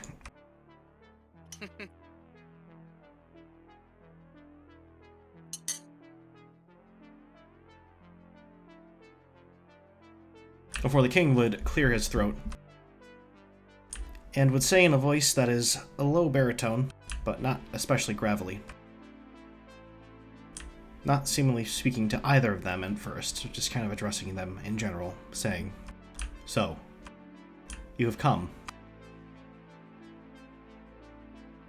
He would let that word hang there for a second, before continuing and saying, "I have wasted here for the better part of a month, waiting for some action.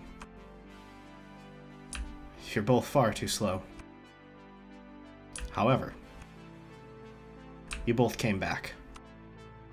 And for that, I will listen to you. What say both of you in the defense of yourselves?"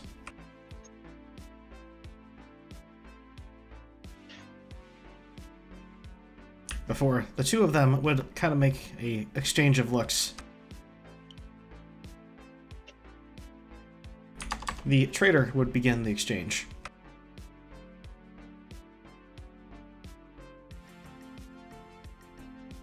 He would, still keeping his eyes downcast, begin saying, "My lord, I let you be brought here some time ago. And for that, I do believe that it is an indignity that you don't deserve, or did not deserve. However, the indignity of serving with the nobles, the impiety of their actions, and the disgrace they brought to your realm, that was also an indignity that I did not think you could bear.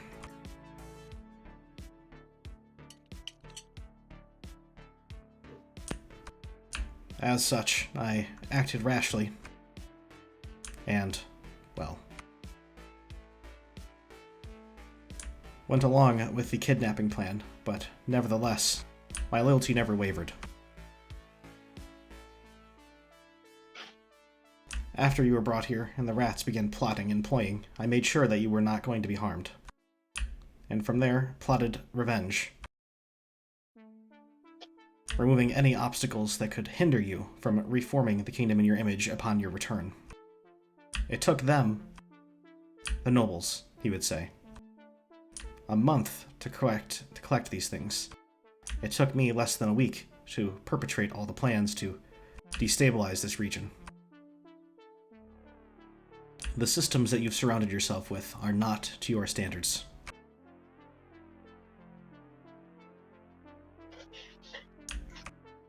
And something like this will happen again, if there's nothing done to improve it. I understand that my actions are perhaps unforgivable, but if it was not me, you may have gone your entire life without knowing the weakness of your system and the potential this has to harm your legacy. I did everything for you. And that includes my acceptance of whatever punishment you dole out to me. Believe me. With that, he would continue kneeling downcast, not really seemingly to meet the king's eyes. It seemed to be a half measure of asking for forgiveness as well as a justification. His words don't seem to have any sort of grandeur to them, unlike his previous boastful personality. He seems positively demure in front of the king, actually, compared to how he was treating you guys and talking before. Clearly he has some sort of respect for the king that, is demonstrated in these words. But whether he is, basically as unplanning and stupid, and that's the result of this, or something else, you think he may have had good intentions. You could sense motive to get a better view of it, but he did just kind of give a long, winding speech, so it's not a difficult sense motive because he was actively trying to explain his reasoning. Sense motive, you say?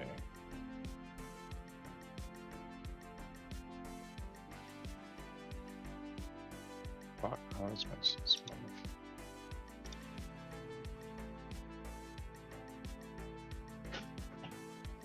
Something ridiculous, I know.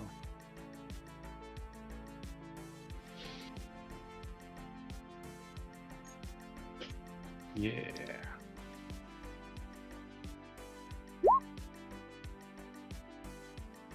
Darn, so close. Look at that 20 on that side. You didn't roll very high, but once again, this guy seems to be, as far as you can tell, wearing his heart on his sleeve at this point. And the deference he shows the king seems to be genuine.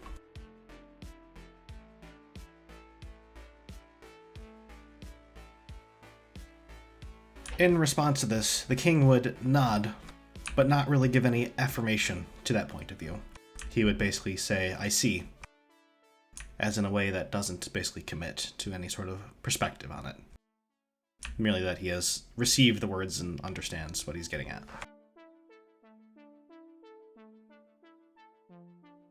He would then turn and look at his nephew, before he would say, "And you, Earl Crowcatcher?"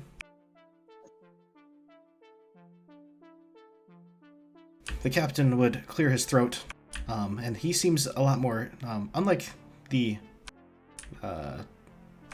trader, who basically spoke low and in, a serious tone. You can tell that this noble has got the nerves getting to the better of him. He seems to be a rather eloquent speaker generally, but perhaps he struggles with speaking to those of higher authority than him. Or maybe it's just like the pressure of the situation. Because this could very well mean the end of the nobles if he doesn't do this speech very well.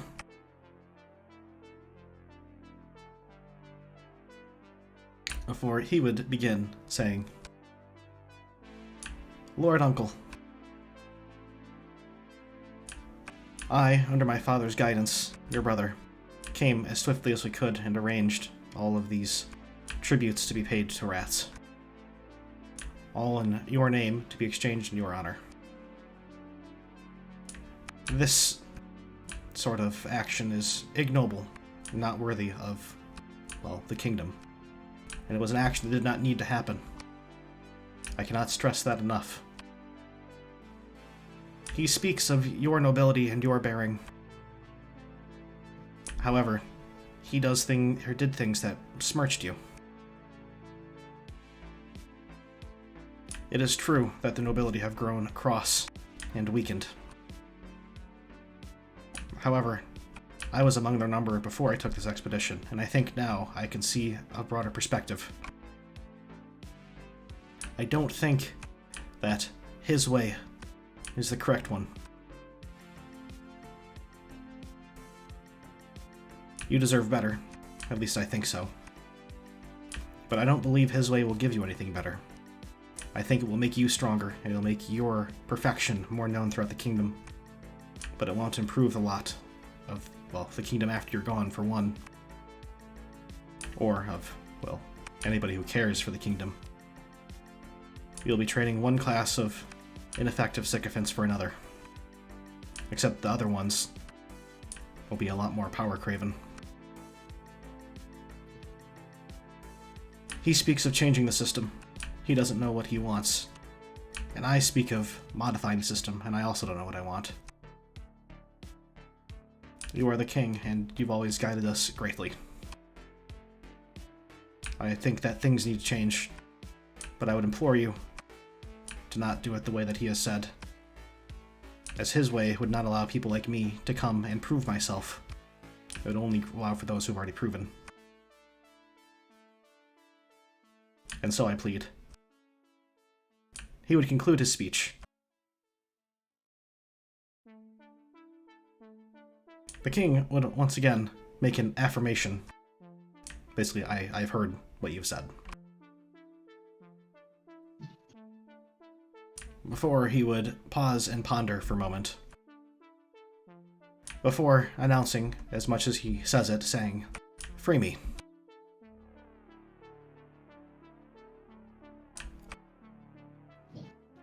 As he does so, you can see the noble look around briefly before spotting the warden's keys from the wall, grabbing them, and unlocking the cell.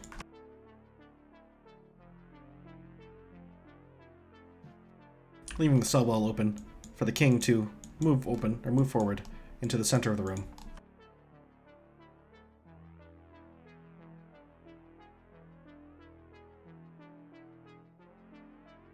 He seems to have been stripped of his weapons, but not his kingly regalia, which seems to be, despite the dust and the filth on it from the stay in the cell, seems to be still in good quality and in good condition, and it adds to his figure. He is very tall. You believe that the bodyguard was extremely tall before, standing at probably around 6.5 foot, but the king stands at nearly a full 7.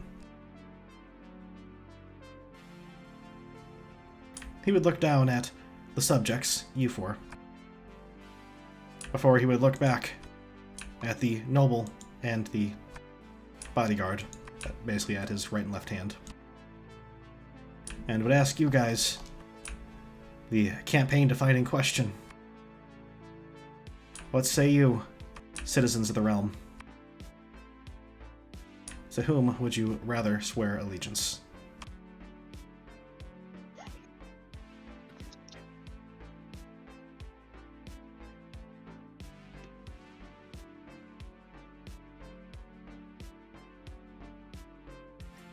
Anybody gonna swear allegiance I to have to be somebody? quiet, don't I?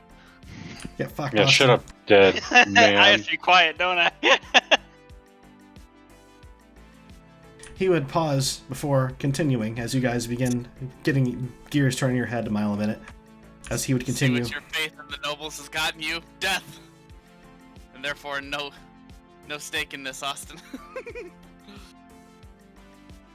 As he would continue and basically reiterate the courses or the choices between the noble who believes in the growth of the system and the strong man who believes that strength can define the system and be better.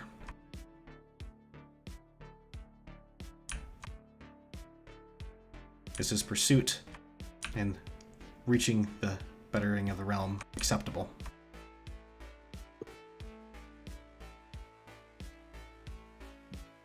Is the failure of the nobles excusable on the preconception that they could improve? Nope. No. Down with the 1%. Cast the first stone. I guess your options now are the noble, the strong man, or neither. Oh, then I vote for neither. Strong nobles. I'm pretty sure neither involves trying to kill the king here. Neither had nothing to do with killing the king. How does that have anything to do with killing the king? The king is the part of the 1%. No, Terry wants to kill the king just because. Yeah, but saying neither doesn't mean you want to kill the king. No, but that would be the assumption with the underlying want of Terry. If Terry says neither, it's because he wants to kill the Terry king. says Dietrich. neither, it's because he wants to kill the king. If What someone else the says neither, they have something else in mind. Wow, you guys just make me seem like a terrible person. Well, you are a terrible person. We went over You this push earlier. for kill the king, kill the Rat cat king every 911. session. Rat 911 with the added bonus of killing Well, the king. technically, Rat 911 was my idea, but let's not go there. It was heavily implied that I was okay with it. Yes, but no, you're the only one who's been pushing kill the cat king every session. So don't even pretend like you're all of a sudden innocent. I'm as innocent as the driven snow. Oh, it's been drove over. It's The not phrase white. is pure as the driven snow in that you purely want to kill the cat king. Listen, what I want doesn't seem to matter anyways. So, Damn right. Yes, typically when it's one character who wants to do shit, 5 characters don't. Your opinion does not matter. Unless you're Austin, then majority. you do whatever you want. Consequences be damned. But then he'll get reminded of the consequences a lot. Yeah, Yeah. those are the consequences. Sounds like a fair trade to me. Anyway, what say you, citizens of the realm? You can take, just for the sake of keeping things going, we have an hour and 15 minutes to get through the whole conversation. This is the turning point of the conversation, so if you want to expand on it as much as you want, you have an hour.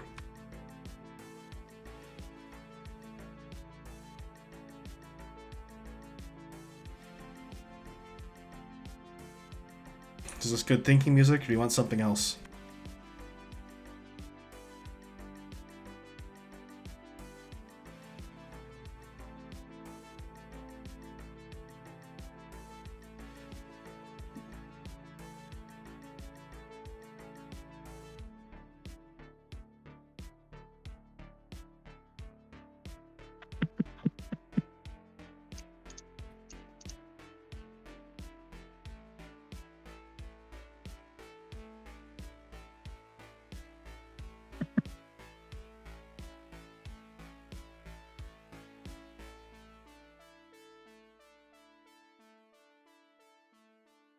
Team? Is team thinking, or is team at a loss for words? They're different things. Those are different concepts. I'm sticking with my answer. Kill King. Okay, so Terry's done thinking, but nobody likes his answer. I mean, I like his answer, just not behind the hidden thing behind it. The hidden meaning. I don't think there's anything hidden behind kill the king. Well, he No, says him neither. saying neither. Neither kill the king. Dietrich wants neither for another reason. I mean, then expand upon yours, Dietrich. Why does mine matter? What? Because he's asking. And what's everyone else's? Not just. That's not. You can't. Don't ask. Don't answer a question with a question. Just answer it. I did. Neither. I don't. That's my answer.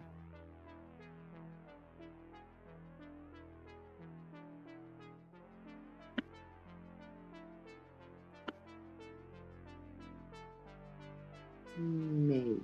In human form, I say neither.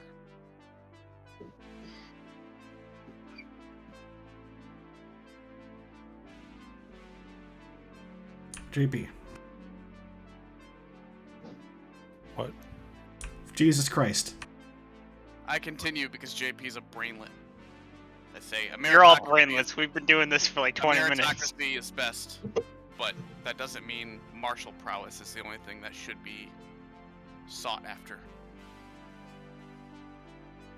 Skip JP, he's a brainlet. He's not been listening. The question is, what say you to the, the king said, what say you, citizens of the realm, after they had these two guys give speeches? And then he asked, who would you pledge allegiance to among these two? Did you miss that part, JP? Yeah. The whole thing. Yeah, right. So basically the campaign. Hey, my character doesn't give a shit. I flip a coin. But do you give a shit? I flip a coin. No. I pull out a gold piece and flip it.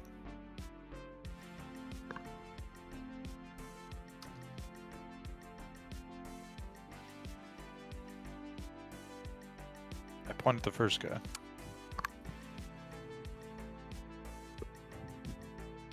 So it seems like everybody is saying neither, except for the one guy who doesn't care at all. And then T-Pav would say something about meritocracy, but not strength. Well, strength can be a part of it if the position requires strength, like the head of your army if he leads from the front. If the king wants me to expand upon this, I can, but it's pretty fucking obvious.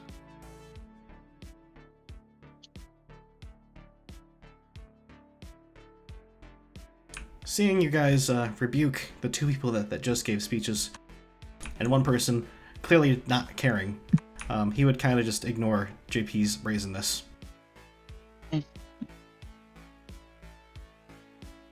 Before Flip a coin to a king's question.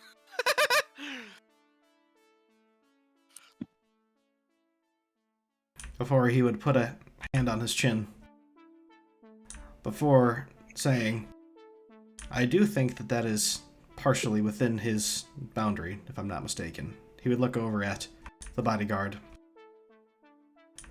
The bodyguard would nod, and basically, they're both still kneeling over there, as he would continue and say, the king is my superior in combat as well as in leadership.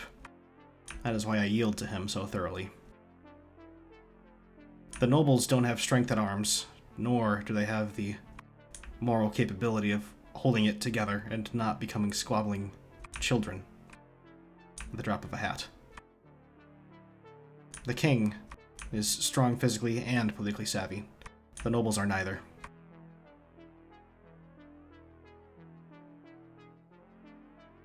The merit I'm speaking of, he would continue, is that strength should rule. And it is a distinction I think that is different from merit. The meritorious person may not have the force of will to do things, but the strong always must. So I suppose in a way you could say I want to have a system that rewards those who are competent and ambitious. However, he would pause and look over at the cat, the other one, the noble. The noble would clear his throat and say, however, those people won't have much purpose or interest in the kingdom, just in themselves and their own power. The nobility, if they actually take their duty seriously and behave like the king, and improve. It is my hope that they could see a wider lens than they currently have, and respect their obligations.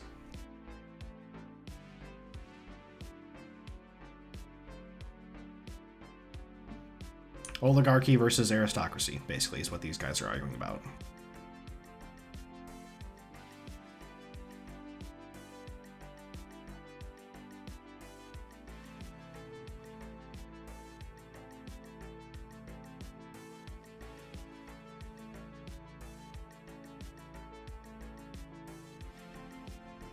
The nobles pointed out oligarchies don't give a single fuck about the citizenry, whereas nobility at least can, if you train them well enough. And the oligarch says, the nobles have no reason to be good to the citizens or have any reason to be good at their job. Therefore, fuck them. It's not a normal political question, because we don't usually deal with aristocracies and oligarchies anymore in modern life.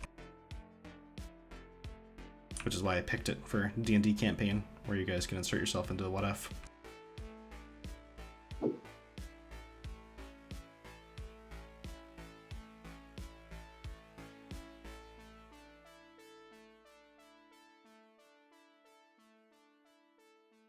A system that will work, but has no guarantee of helping the people, versus a system that may work and may help the people.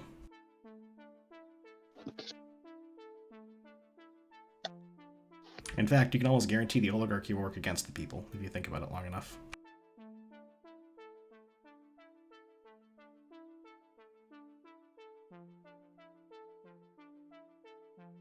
Does that framing of the question help you guys think about it more? And the neither option, I guess, would be some sort of absolute monarchism, where the king is just everything. Or the king is dead and it's just anarchy, in Terrier's point of view, I guess. Long live the king.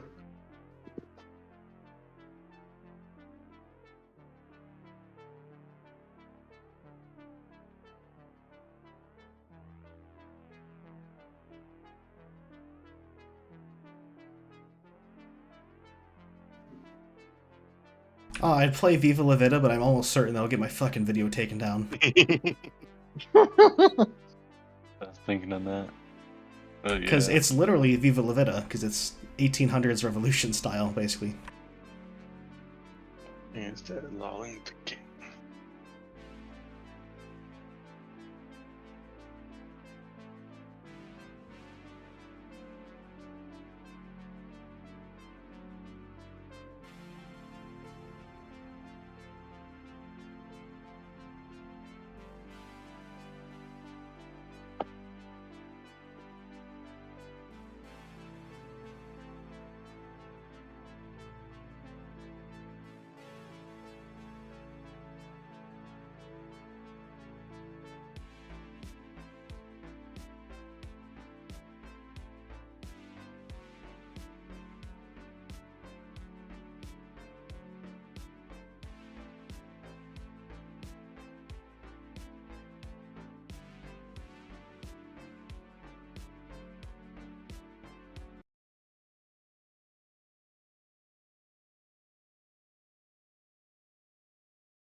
There you go.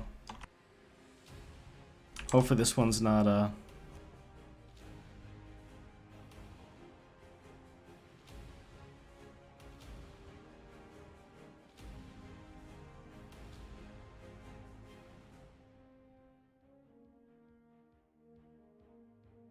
This one's not actually Viva La Vida. It's the instrumental version of the Minecraft cover of Viva La Vida. So I am They will hoping... probably still nail you for that. I've Yeah. heard Minecraft songs get demonetized on YouTube. I don't care as long as it's not fucking making me refuse to upload or muting that part of the song, muting that part of it. Okay. I used to watch this guy Ethos Lab, and he would intro every one of his videos with a Minecraft version of the music. Of real music, and they fucking nuked him. Well, not nuked him, but demonetized this shit.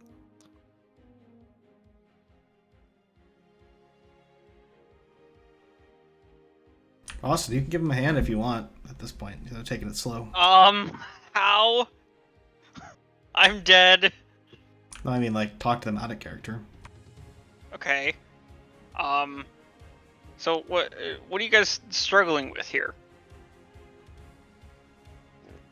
I don't know. We've not given a Is it a Gosh, is it a moral God, issue of more. like you're still deciding, or are you just disengaged? I don't think anyone else has much else to say on the offer. We'd probably get further by everyone cutting their own head off and being back on the ship than... What's So, your offer? Disengage, then.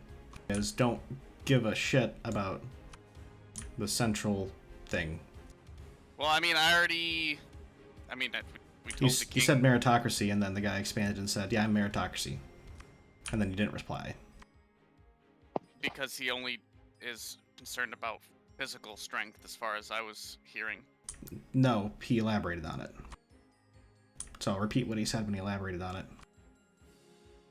He said that he trusts the king's physical strength more than his own, but the king is also strength of will and has strong political savvy, and he respects him for that. And that the nobles that are currently around have neither. Therefore, he wants to get the most ambitious and still somewhat useful people doing these jobs so that at least the system works. And the nobles' rebuttal is, hey, that won't actually make the people's lives better because the people on the oligarchy don't give a shit. You know, they actively don't have to give a shit. Whereas nobility at least kind of are incentivized to. Then it should be up to the king to keep those in line. I choose the bodyguard side. Were you gonna say something, JP? It's like the divine right of kings. Do they just give their children the lead? Yeah, who decides king? How does king decide? Is it hereditary? You begin pointing out that you're okay with meritocracy before you ask about the whole head of state thing. The king would say, currently, they would assumedly be under whoever I assign, probably one of my kids.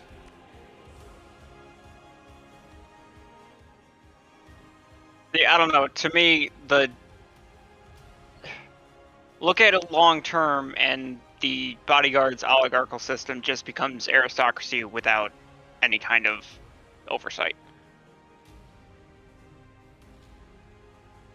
Like, give it 2 or 3 generations, and what he's talking about, his system will bring about. Like, what he doesn't want to happen is going to happen on his system, and he just doesn't have the foresight to think about it. It's already happened right now, though. Right, but aristocracy, you can, like the noble is talking about, you can possibly shift it to the point where it's helpful. Whereas in an oligarchical system, it's eventually going to morph into aristocracy, and there's no incentive to make anything better. Because the system was built on oligarchy, which is about individualism. So I think Bodyguard's idea is flawed because given time, 2 or 3 generations, his argument falls in on itself. Whereas the noble's opinion is, yeah, aristocracy isn't great, but one way or another, it's going to happen even if we implement his system. So at least on my end, we can try and make it better by keeping it in view. Keeping the fact that aristocracy can be bad, keep that in view, have the king incentivize better nobles, and then go from there. What better incentive than the possibility of being replaced? The incentive that what? No, that's the opposite. The incentive is to help the people, not to better yourself. All of a sudden, Right, and if the king decides that you're not doing a great job at helping the people, and he replaces you. Fuck the people. On that note, fuck the king. The positions shouldn't be hereditary, is my final stance. None of them, not even the kingship.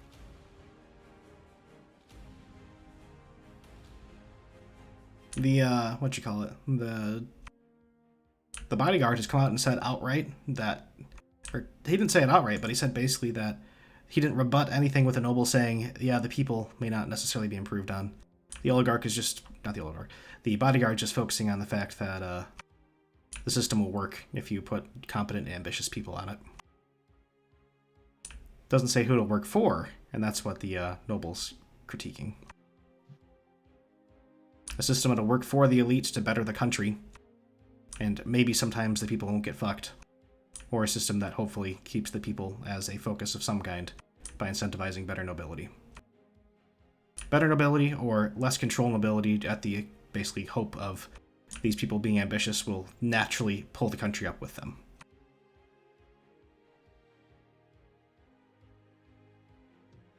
Sounds like some trickle-down shit to me. Trickle-down shit, 16th century flavor. The only one who's gotten a strong opinion is T-Pav, aside from Terry's character who is barely containing his rage for some reason. But absolutely nothing to do with the question on hand. I'd kind of echo what Austin says, still flicking my coin around and say, just because you're a good king, and the child you pick is a good king, and their child is a good king, eventually it's going to break down. Someone's going to have a shitlord child that they make the king for whatever reason, and everything's going to go to hell. It's not a sustainable system.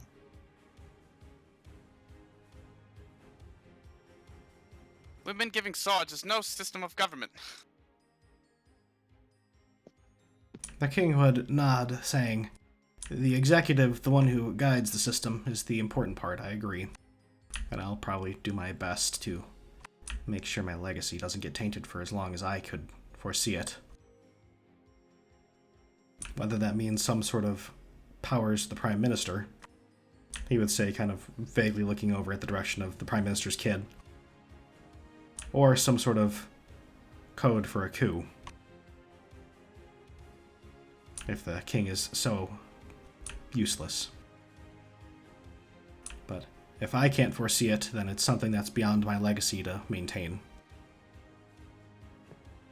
I don't know if it's really right to ask for a system that lasts forever. It's right to ask for a system that, well, the system right now needs a reform.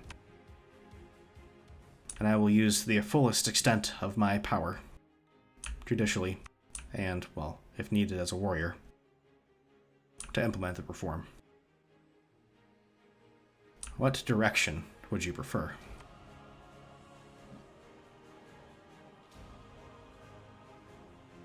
The one where the elite, more than likely, such as yourselves, could become the top and push the country in the direction and the vision you see, even if the people inside the country may not necessarily agree. Or the one where a noble is assigned to land and is being more truthfully held to the people that he's governing over.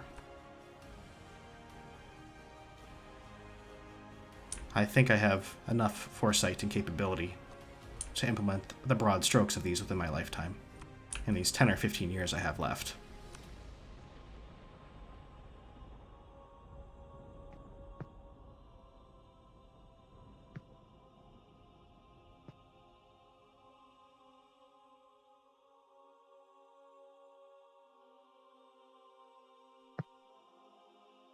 Why not just have the strongest take over a position that's directly tied to the prosperity of the land? It's neither hereditary nor tied to only strength, and everyone else has no say. The strong get Because to rule the if land they're and the benefit strongest, no one's going to be able to stop them from doing what they want if they start shitting on the people. except the rest of the kingdom and the king. Okay, so at that point, all the responsibility lies with the king, and you're talking about pure monarchy. At that point, it's on the king to And the other monitor nobles. whatever the fuck anyone does. Okay, so we investigated ourselves and found we did nothing wrong. Yeah, so the leeway presented by the strong argument, TPAV, is not absolutism. That would be a separate one. Nobody's brought up the idea of absolutism, where the king has absolute say over everything. He's saying that there needs to be an oligarchy where they are free to move. He's saying there needs to be a nobility that are beholden to the people somehow, and that the king needs to do his best to implement policies that keep them true. So the essence of your argument of that one is that the nobility is kept weak on purpose so the king can actually do something about them. The essence of which argument? The traitor or the noble? The noble.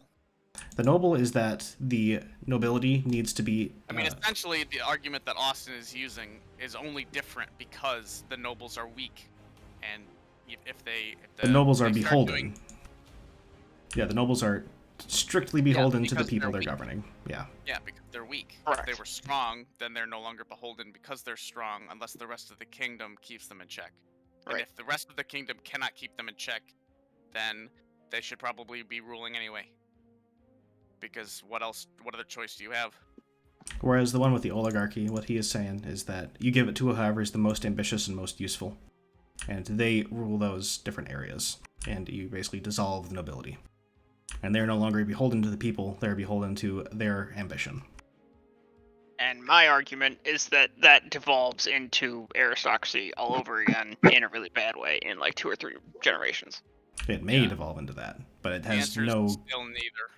It has no guarantee that the people are going to be served by it, aside from them being near somebody who is very powerful and very successful. Whereas the nobility, if you make them have policy, if you force them to be more kind to people, basically, and more directly representative,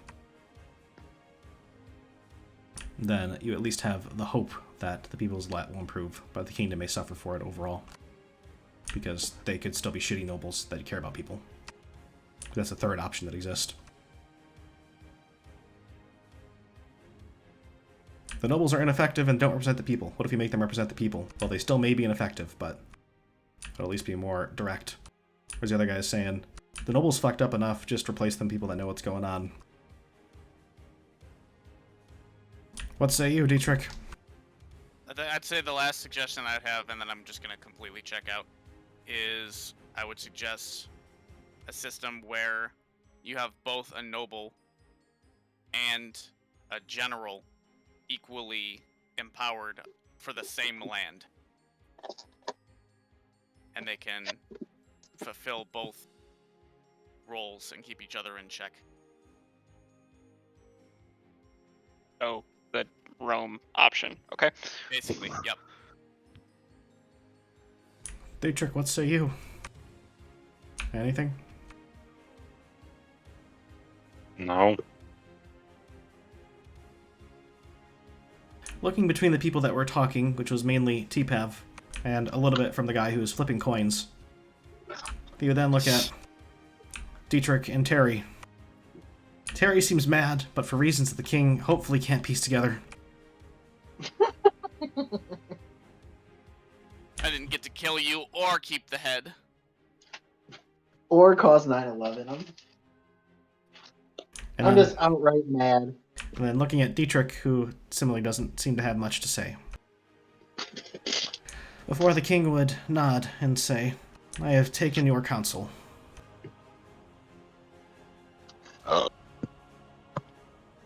Give me a moment to think.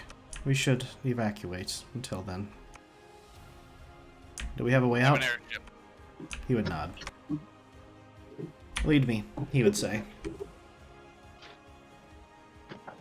We follow the cat bodyguard and the noble out. You backtrack through the arena, which is seemingly deserted at this point. I can delete all the icons if you want, but seemingly deserted as you guys move through it on the blood-slicked floors. As you all basically have to take the awkward way out, going through the tunnels, then back through the other tunnel, or maybe just jumping down this ledge, who knows. But regardless, you guys go out the front entrance of the arena. Back into the rat hole.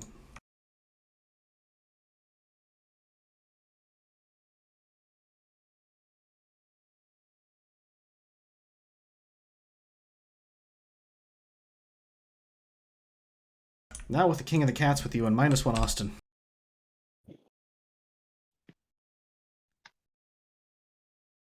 As you guys leave the arena and head into the lower cities, which surprisingly haven't changed that much. Maybe because the whole place was kind of a clusterfuck before. You can definitely tell there's panic in the air, but it doesn't seem to be that much different than when you were first getting down there. Jesus, Dad, who gives a shit? I still can't find breakfast. As you guys leave through the rather disgusting slum, you would expect the king to maybe crinkle his nose a little bit at the indignity of this, but he doesn't seem to mind or care. He seems to be in thought still. You guys make your way down, leaving from the ascent to the nest, back to the outskirts. Again, this takes roughly 2 hours trekking through, and as you do so, nobody seems to notice you or particularly care. It doesn't seem like the king's face is well known, nor the bodyguards. You guys blend in fairly well. I guess it's the advantage of having a sprawling metropolis, is that nobody really knows each other. It's an advantage to you, at least. And so you guys, once again, find yourselves at the outskirts, a series of ruins that some of the most derelict in society kind of flock to because nobody watches them. And up above, you can see the great skyport, seemingly abuzz with many ships. Maybe people are trying to leave town, maybe some people are trying to get into town because they hear stuff's going on, but it's been a bit quick for that. But nonetheless, this entire area, like the rat area, is going to get thrown into disarray pretty quickly from the skirmishing pirate captains. I choose to believe that some of them are trying to fill the power vacuum, and it's about to be a war zone over here, so fuck off. You guys trek through the edge of the town.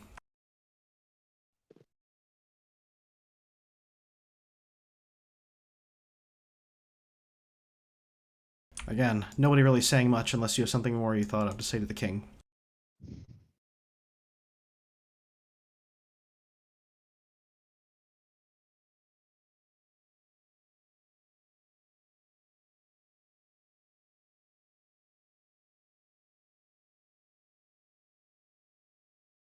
Probably important that I just keep my mouth shut. Please do. Well, now I want to.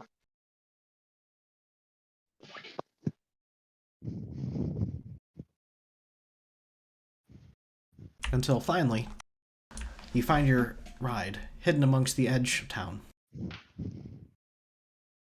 Cheesebeard's old ship, although now making an escape vessel for you guys to get back to the Cat Kingdom. You all climb aboard.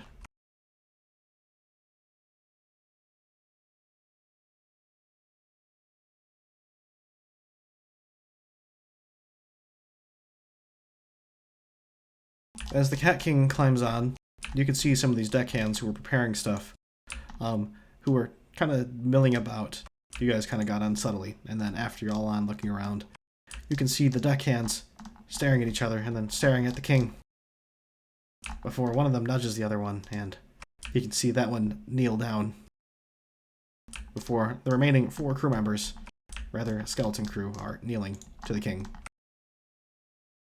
Also, this is when you would come up from the below decks if you're going to come up from the below decks.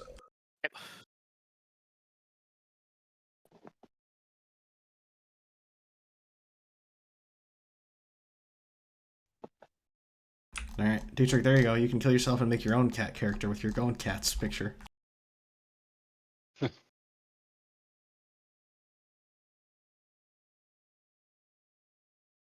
God, one of them finally learned how to get up in my bed.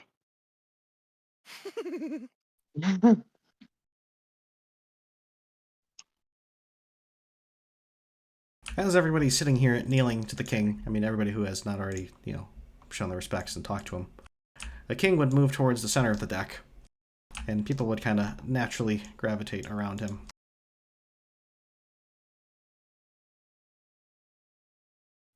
As everybody kind of bumps and moves elbows so that everybody can scooch on in. There seems to be a new face, although the people on board don't really seem to make much of a fuss about it. So that's nice. Similarly, how they didn't really make much of a fuss about Meowth suddenly appearing. I would de-transform and walk up to the newcomer and say, get a little ahead of yourself. Is this within earshot of anyone else? I would make it quiet. You're within 10 foot, so if people care to listen in, Yeah. you guys are all at the main deck, just kind of chilling out. I'd pointedly ignore you.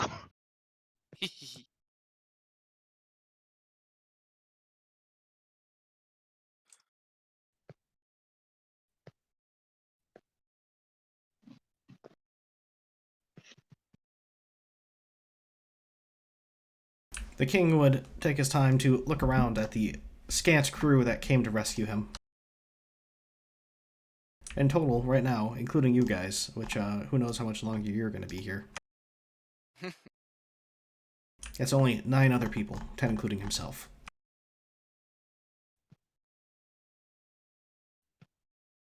But he would turn and look at each of you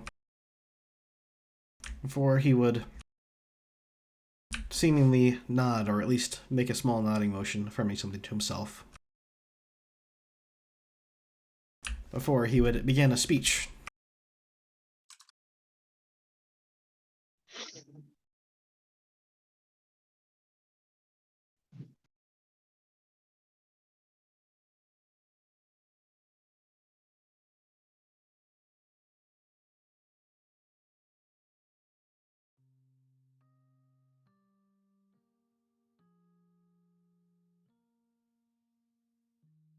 He would begin saying, "It is thanks to you, all of you, that I no longer rot in indignity in that cell. For 31 days, I was kept there, a prisoner, in an inferior's country. I'll never let that happen again.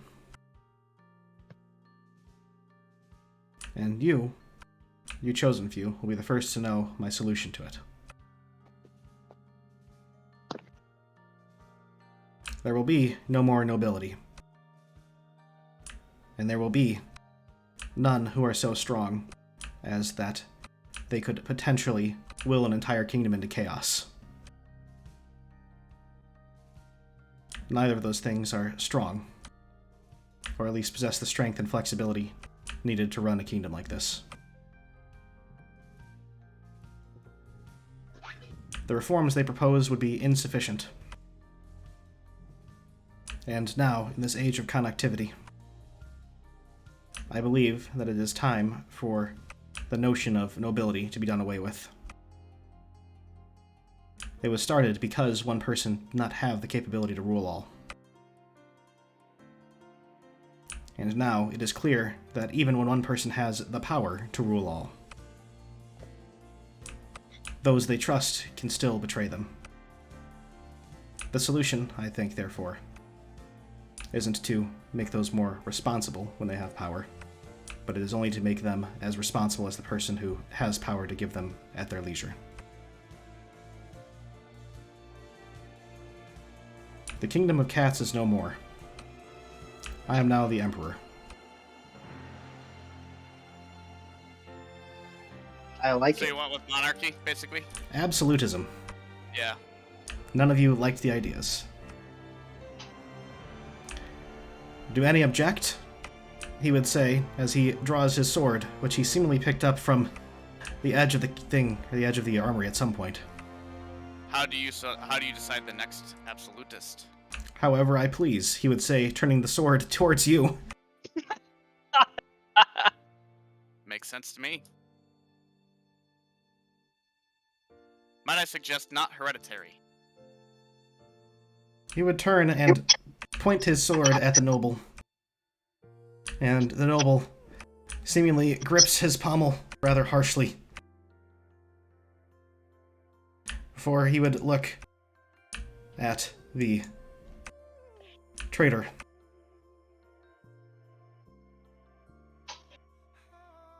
Before they would roll initiative.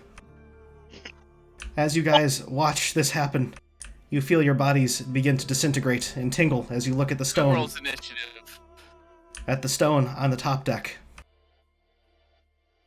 It is glowing. Your time is leaving. Can I at least get to know who's fighting who? The noble and the absolutist, the traitor against the king. Oh!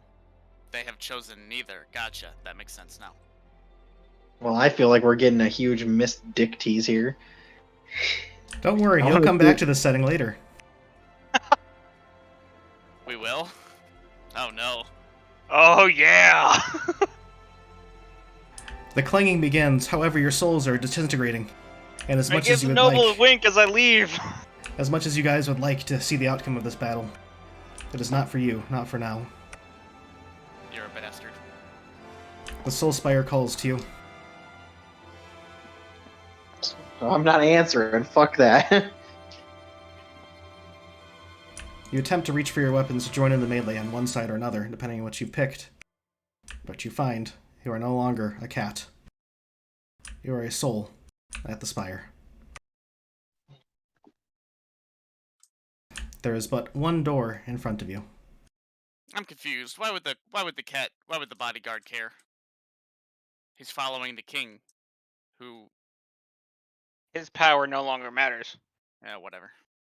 He ain't shit, just as much as the noble ain't shit. And he wanted to be shit. I mean, did he though? Yeah? That was his whole point, is he's the shit, and people who are the shit should be making all the decisions. But the king said, there is only one shit, and you're not it. Proving that the bodyguard was self-serving the whole time. If he didn't stand down, then yeah, He he didn't. was self-serving. Yeah. Right. Yeah. So, I mean, that's the ending that I chose. So, I don't know who else. Austin's upsetty. I'm fine with it. I just like Some my final acrobatics on Josh's part, which I like- appreciate. I like the just the cinematic of. Might I suggest not hereditary? fades into ashes. Josh, was the third door always an option? The what door? The third the third ending here. Democracy. Or was this always? I think what he's asking is, was it always gonna be like If we didn't pick one or the other, was it always a planned third option, or did you just have to do some Wing it. acrobatics when we didn't pin something down? I brought up aristocracy, or I brought up absolutism when T-Bag brought it up Yeah. before. Yeah. Okay, So neither was absolutism. Because got it. if nobody could come to a consensus about what's a good governing system, but you agree that the guy in charge is good at his job, just make the guy in charge who's good at his job do everything. and no one suggested pure democracy. That wasn't really on the table for this level of Right. development. Yeah. Right. That's why I didn't The bother. more democratic option would have been Instead of- nobles instead that of are beholden. republic. Yeah, basically the things that I was suggesting were towards a republic, but not. I not trying was to change the vehemently system. against the oligarchical option, and we didn't end up with that one, so I'm good. You end up with absolutism, though. Autocracy. Which is And still not great, but yet here I am, and the king still fucking lives. You don't know that. One of these days, I'm gonna sit there and I'm gonna teabag his body. As you guys return to the Soulspire, now as souls, you look at the door, which has closed, and ponder what could be, and what waits there in the future, perhaps. I let out a fuck, but we're souls, so it's just Oh, like a burst of red or something. I suppose we'll finish this recording with a fuck Cameron. Eh, Start it. I don't know. You broke the streak. Combo It's breaker. still within the recording. I Eh, think the recording was started when I was AFK. You don't see the pictograph, though, because that's in the next floor. You know, the other one looked like you had... Yeah. You guys look around and see the other door there beckoning you. With sands. And a structure somewhere there beyond. You may start rolling stats. We have half an hour left in our normal thing. If you want help making characters, you start at level 1. Josh, Hello? did we get loot for that or any rewards? Yeah, there's campaign rewards. I can type them up. Can we do them? Oh, you're not ready with them? I can type them up. I have them on Okay. physical notes. Yeah. are we I'd expecting like to see combat? those. We're not starting the next room. I know, but Just use is there this- combat in this place, or is it just pure puzzle, or do we not get to know? You don't get to know, but it's been hinted that it's practically pure puzzle, if not entirely puzzle. I'm gonna be a bird druid. Okay.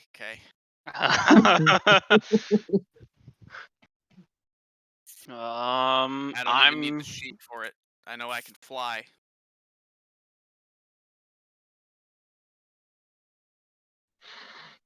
Fuck it, I'm gonna do mage.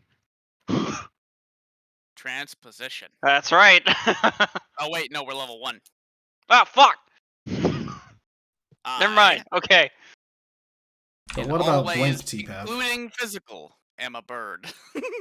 But what about blank TPAV? Yeah. I'll kill myself and then gain blink. Oh, blink is a mixed martial. That's right. Yes. I have some juicy options. Josh I is kind of seemingly want. attempting kinda to wanna distract me from the bird. I kind of want to fucking make a trolley character again.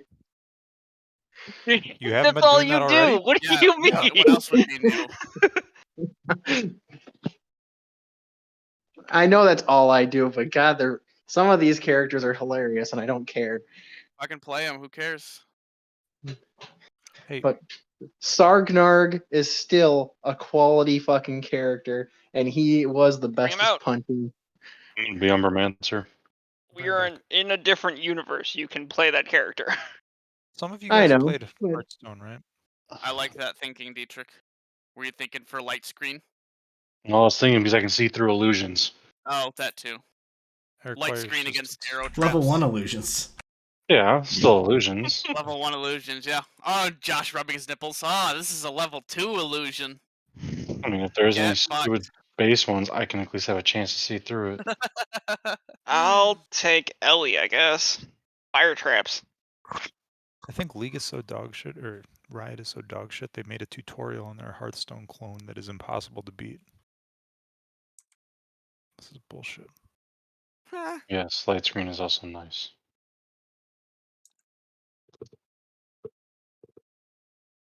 Oh, fuck, I have to roll stats. Alright, here we go. Back to the drive to make character number 3. 3d61, right? 3d61. Yeah. Yep. Oh, good start. Nice. Oh, no. Why'd you say something? That's not You're a awful. mage. Yeah, like Look at that. seriously. Well, I I have mean, no idea what to do. you got 2 more sets to do. Honestly, Terry, just the only... Okay, so if you want my opinion, you just go Barb again. Reason... What are you doing, Austin? Rolling another round of stats, we get to roll 3. Oh, you're right. Wow. God, I suck Yeah, that at rolling sucked. stats. Anyway, Terry, your usefulness as a marshal will be strength checks. If we have to strength check, like move a big I was fucking gonna say, how about boulder- he go rogue? Well, yeah, he could go rogue Lock for the picking, rogue sleight stuff. of hand. Yeah, yeah. Shit like If that. you want to do that, Acrobatics. do you have a funny idea for a rogue type character, Terry? Honestly, I hadn't thought about it. Do we get a level for this? If you want to know what I was thinking, I was gonna go off your Birdman character. I was gonna like be a senile old man who's always trying to feed you birdseed. No, You could be a JP. senile old rogue archaeologist trying to feed me birdseed. It belongs in a museum. It belongs in a museum. No, JP, you're at 250 out of 300. You got 50 from T-Path's thing. Yeah. Got it. By the way, to wrap up my one shot, you all wake up, and if you talk to each other, yes, you would have had the same nightmare? Question mark.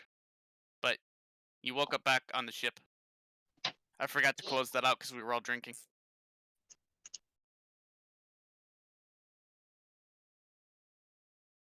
It wasn't a door, but it was a dream.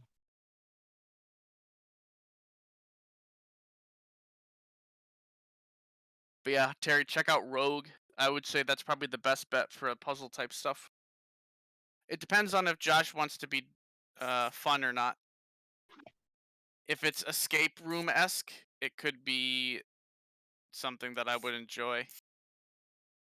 But I don't know if you thought of that or not, Josh.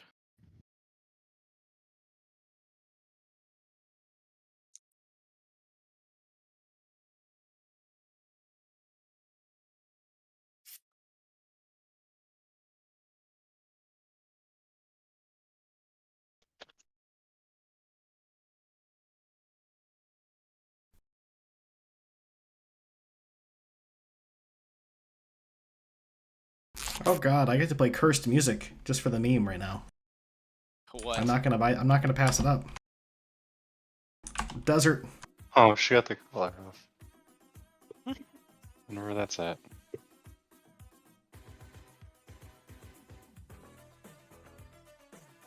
If you don't know why this is a meme, you're blessed. You're saved.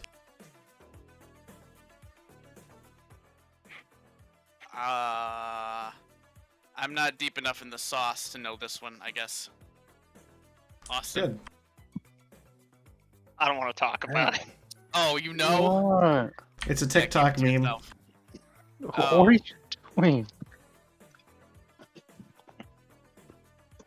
It's a horny TikTok meme at that. Let's go. Oh, let me just... Don't just meow at me like that.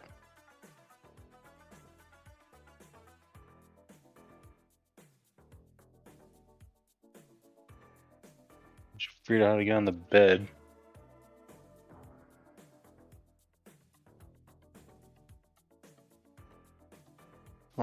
Come on.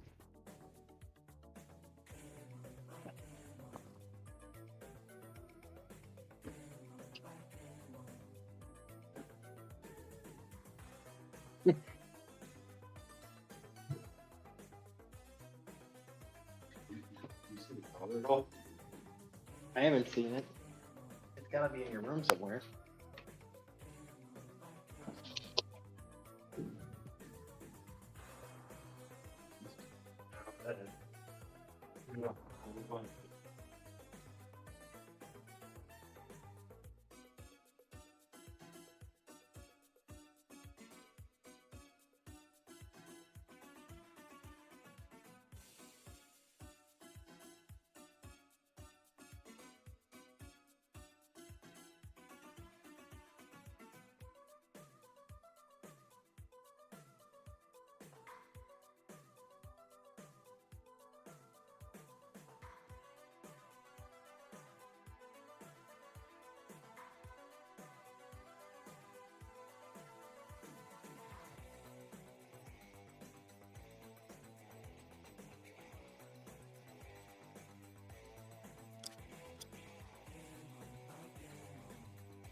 Oh God! Ah! What? I didn't know the lore behind this meme, and I regret looking. Jesus Christ, I told you not to do it. T-Bev, do you know who -8 is? No. Good. Do you know who Zone is? I just thought it was the horny furry song. I didn't know why. There's your hints, T-Pev. It's the background music of a certain clip that went viral.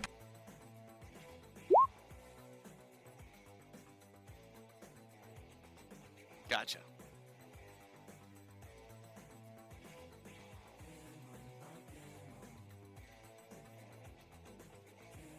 Why did you make me look that up? I didn't. I told you not to. Do you understand human psychology? You say don't look something up. I have to do it.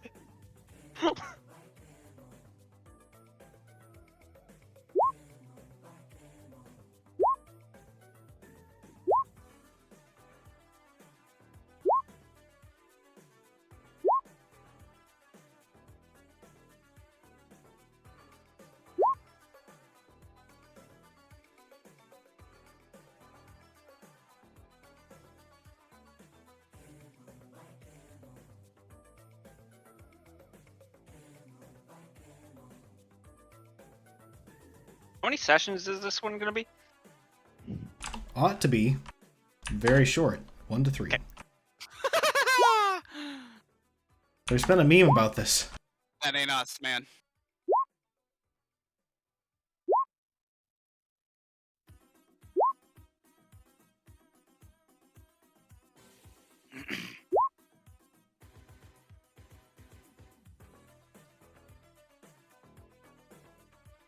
Where are the casters going? I'm going Ellie. Dietrich? Yeah, I have no idea what I'm doing here. Do we know what Dietrich's doing? Okay, I he's still don't rolling. know what Dietrich's doing. He's gonna figure it out after he gets the stats, I bet. Let's Can't see. hear you. Yeah, I can hear you. Yeah. Umbra. Umbra. I'm starting to Go. think it's not, unless you opened up Deep Rock, Dietrich, I'm starting to think it's not Deep Rock. No, it's just Discord in general. Are you done rolling, Dietrich, or are you still going? I got one more. Okay, I rolled 2 double ones. Got it. Let me know when you're done. I'll roll mine. Give me 1 second. Let me get these down in order. And Josh, should I be tracking which casters I'm playing now for the buffs if I ever pick that skill up? Yeah, I recommend you just make a new Excel spreadsheet every time you make a caster that you finish. So you just like look in the future and have a folder of like 8 things, and you just like look at each one. Don't like constantly save over the same Excel spreadsheet. That's what I'd recommend. Or if you do, make like a tab that calls out who you finished with and in what campaign. So it'd be like, oh, green druid, blue warlock. Got it. Yeah, I'm done rolling. But I do strongly recommend you keep a bunch of Excel spreadsheets, I do. Why? just so it's cleaner, so you always know exactly what your characters had. Because TPAV is a gremlin for loot, his ascendancy class. He has to inherit all of your fucking scraps. That's Which his. couldn't I have, like, at what point do I technically, can I, like, actually, like, soak that up? So, like, I got Austin's death loot, but I can't grab anyone else's because we turned to dust before the Yeah. scenario ended? You turned to dust too quickly, and ended suddenly. Ugh. Next one's fairly easy. Like, we get to choose when we leave? Yeah, or you can have people that are going to die to maybe get more info if you really want to.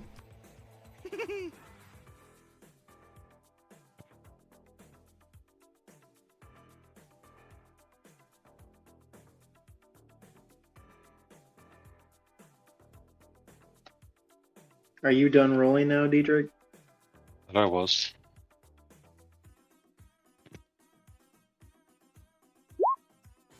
Oh, god damn it, I fucked that up.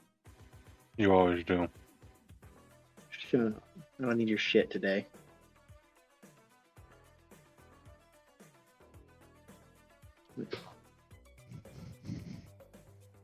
I gotta put the slash behind it, right? Slash R space 3d61.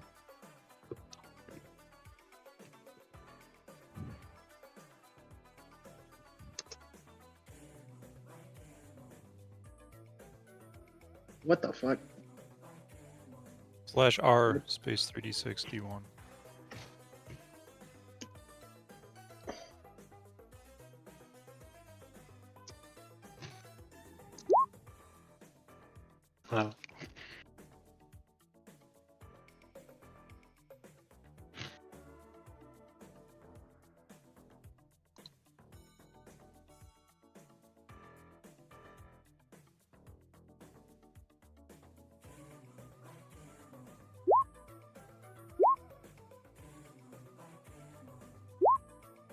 We race locked again. Ugh. Then if you get double ones, you get to reroll 1d6. I don't think it matters. I don't know if I'm gonna keep that. That's pretty bad. I mean, yeah, I mean, it's pretty bad. I don't know. Honestly, I don't even know what I'm gonna be playing here, so what's the point of rolling? Have all this done, so when you do decide, you just plug in the information. Maybe. I'm not good. I'm not even good enough to plug in information. You guys, you know this.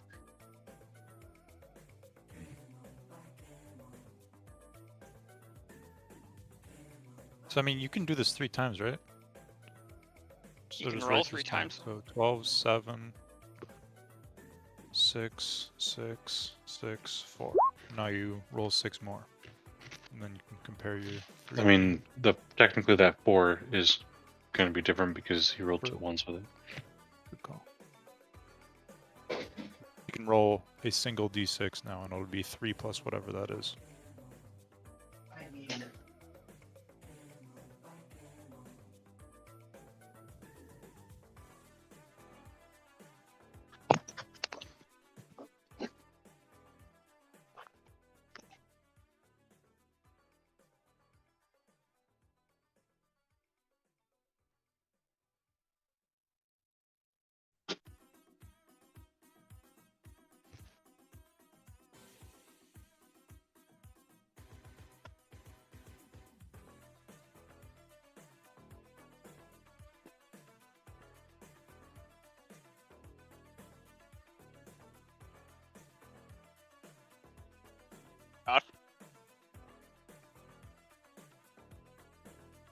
What? Are we locked on anything, like character creation-wise? No?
Ah, yes, the art that spawned 1,000 rees.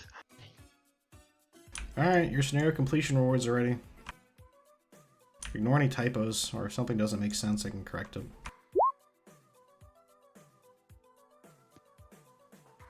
Where are you sending them? It's in the same place the other ones. It's in the player character area.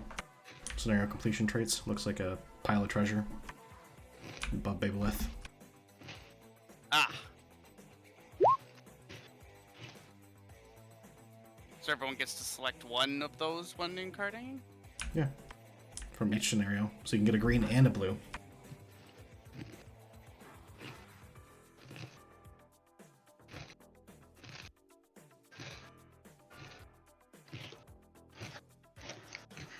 Dreadnought. Diplomatic immunity.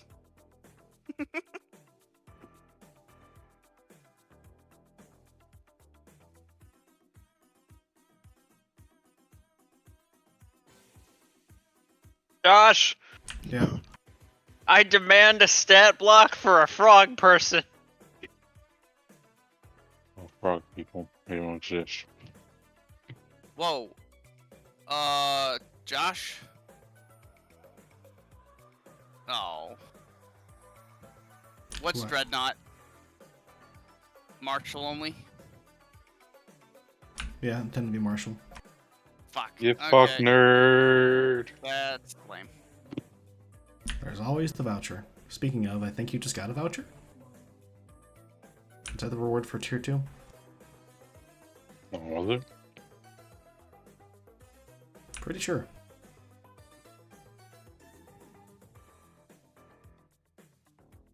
Oh wow, you actually made a. So Where what, is the- you level on the left and then it goes down the right? No, you level picking whatever the fuck you want, and then Oh, okay. you get the other one. The opposite. Okay. Was this a medium length scenario? Yeah. Or medium short, The- sorry. Well, there's medium and there's short. Medium gives us a cipher. Short gives us a sentence There's swap. very short, and then there's short, and then there's medium, Medium. or something. Yeah. This is the second from bottom. Whatever that one is. I can go book it up in a Okay. second. So it's just Sun voucher then. It's short. Oh, well, I suppose once I hit 3, I can start mixing this Where into are these things. rewards listed? Soulspire. So it's the same card. You go down to the player characters where all of our characters are, and the scenario completion traits is a pile of treasure. You click it. Oh. And then you go down to blue door, because that's what the door we just did. There's also generic rewards that always happen. So very short gives you an incarnate stone. Short gives you an ascendant swap voucher. So you have an ascendant swap voucher right now. Everybody does. But I'm missing this. Which page is this on? It's just a giant Word doc. That one for the generic rewards or for the specific rewards? I have no idea what's going on right now. I'm trying to Get find into out. roll. Jeez. Okay, find your head. Make sure it's on. Then go to the roll 20 I get it. page. Ah! Play. Okay, so it's in roll 20. I'm looking on the actual Google doc. Oh, bro, I told you. There's It's a character. It's a character. It's in the player character sheet. Got it, I see it. Yep, there's specific scenario rewards, and then there's generic ones. The generic one has your reroll voucher thing. Yeah, Yes. I didn't even know that was a thing. Yeah, if you go look at the rules, there's like a generic one. Yeah. So on your first one, you got on your green door thing on your level 1, you got an incarnate stone. And an incarnate stone lets you give an incarnate a +1 level. Yeah, that one. If it's possible. So in theory, you could start this next one at level 2 if you use that stone. No. And the scenario completion rewards are specific for this. For now, I'm giving you a decent library to start it off. But in anything beyond level 2, so like level 3, 4, and 5, you get a single reward depending on the choices you picked. So the green door is the last one. Now we get the blue door rewards. Yes, Yeah. and every time you create a body, you can choose one of each color. So I can drop my current burden of truth and pick up wisdom within legends or something. Yes. Yes, Got it. and choose a blue. If you Now, want to. considering that there's only a one-time use item, an artifact which goes to one person, and a trait. And that artifact isn't very useful in this one. Yeah. And we can only choose one warrior's pride. Only one person can get that, just like the staff. Yep. And it's not very good unless it's a long scenario with a lot of fighting.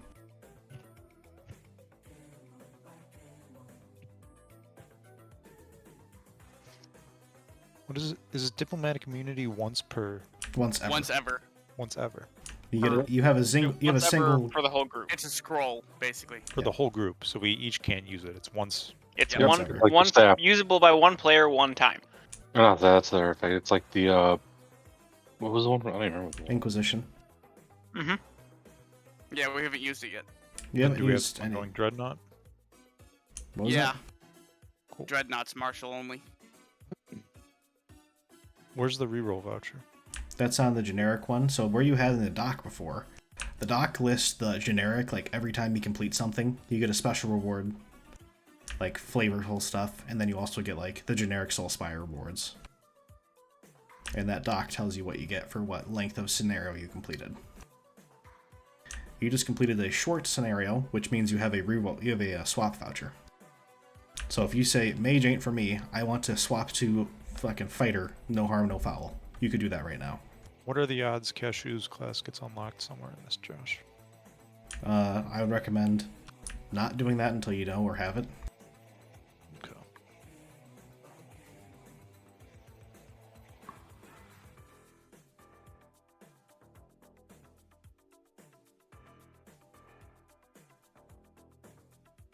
Does anybody have any more questions or further things? I'm still recording. I was just like setting up and recording me writing the Blue Door rewards and all that. Does anybody have anything else before I stop the recording, or have any questions or want help No, on character nothing. creation? Yeah, I got nothing.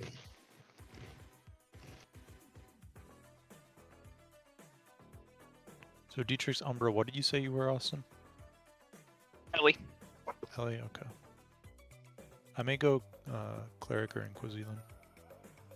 Just pick up the Lawful Good trait. Just so you can have it in case you run into a time where being noble is important. Yeah. Keep in mind that it's not strictly a noble title. It's just a title of equivalency to a noble. So if they don't have such a thing in the setting, you'll be given a honorable title of some kind. So if it's a hunter-gatherer tribe, maybe I'm a respected hunter or something. Yeah, you have something that gives you deference from normal people. Got it.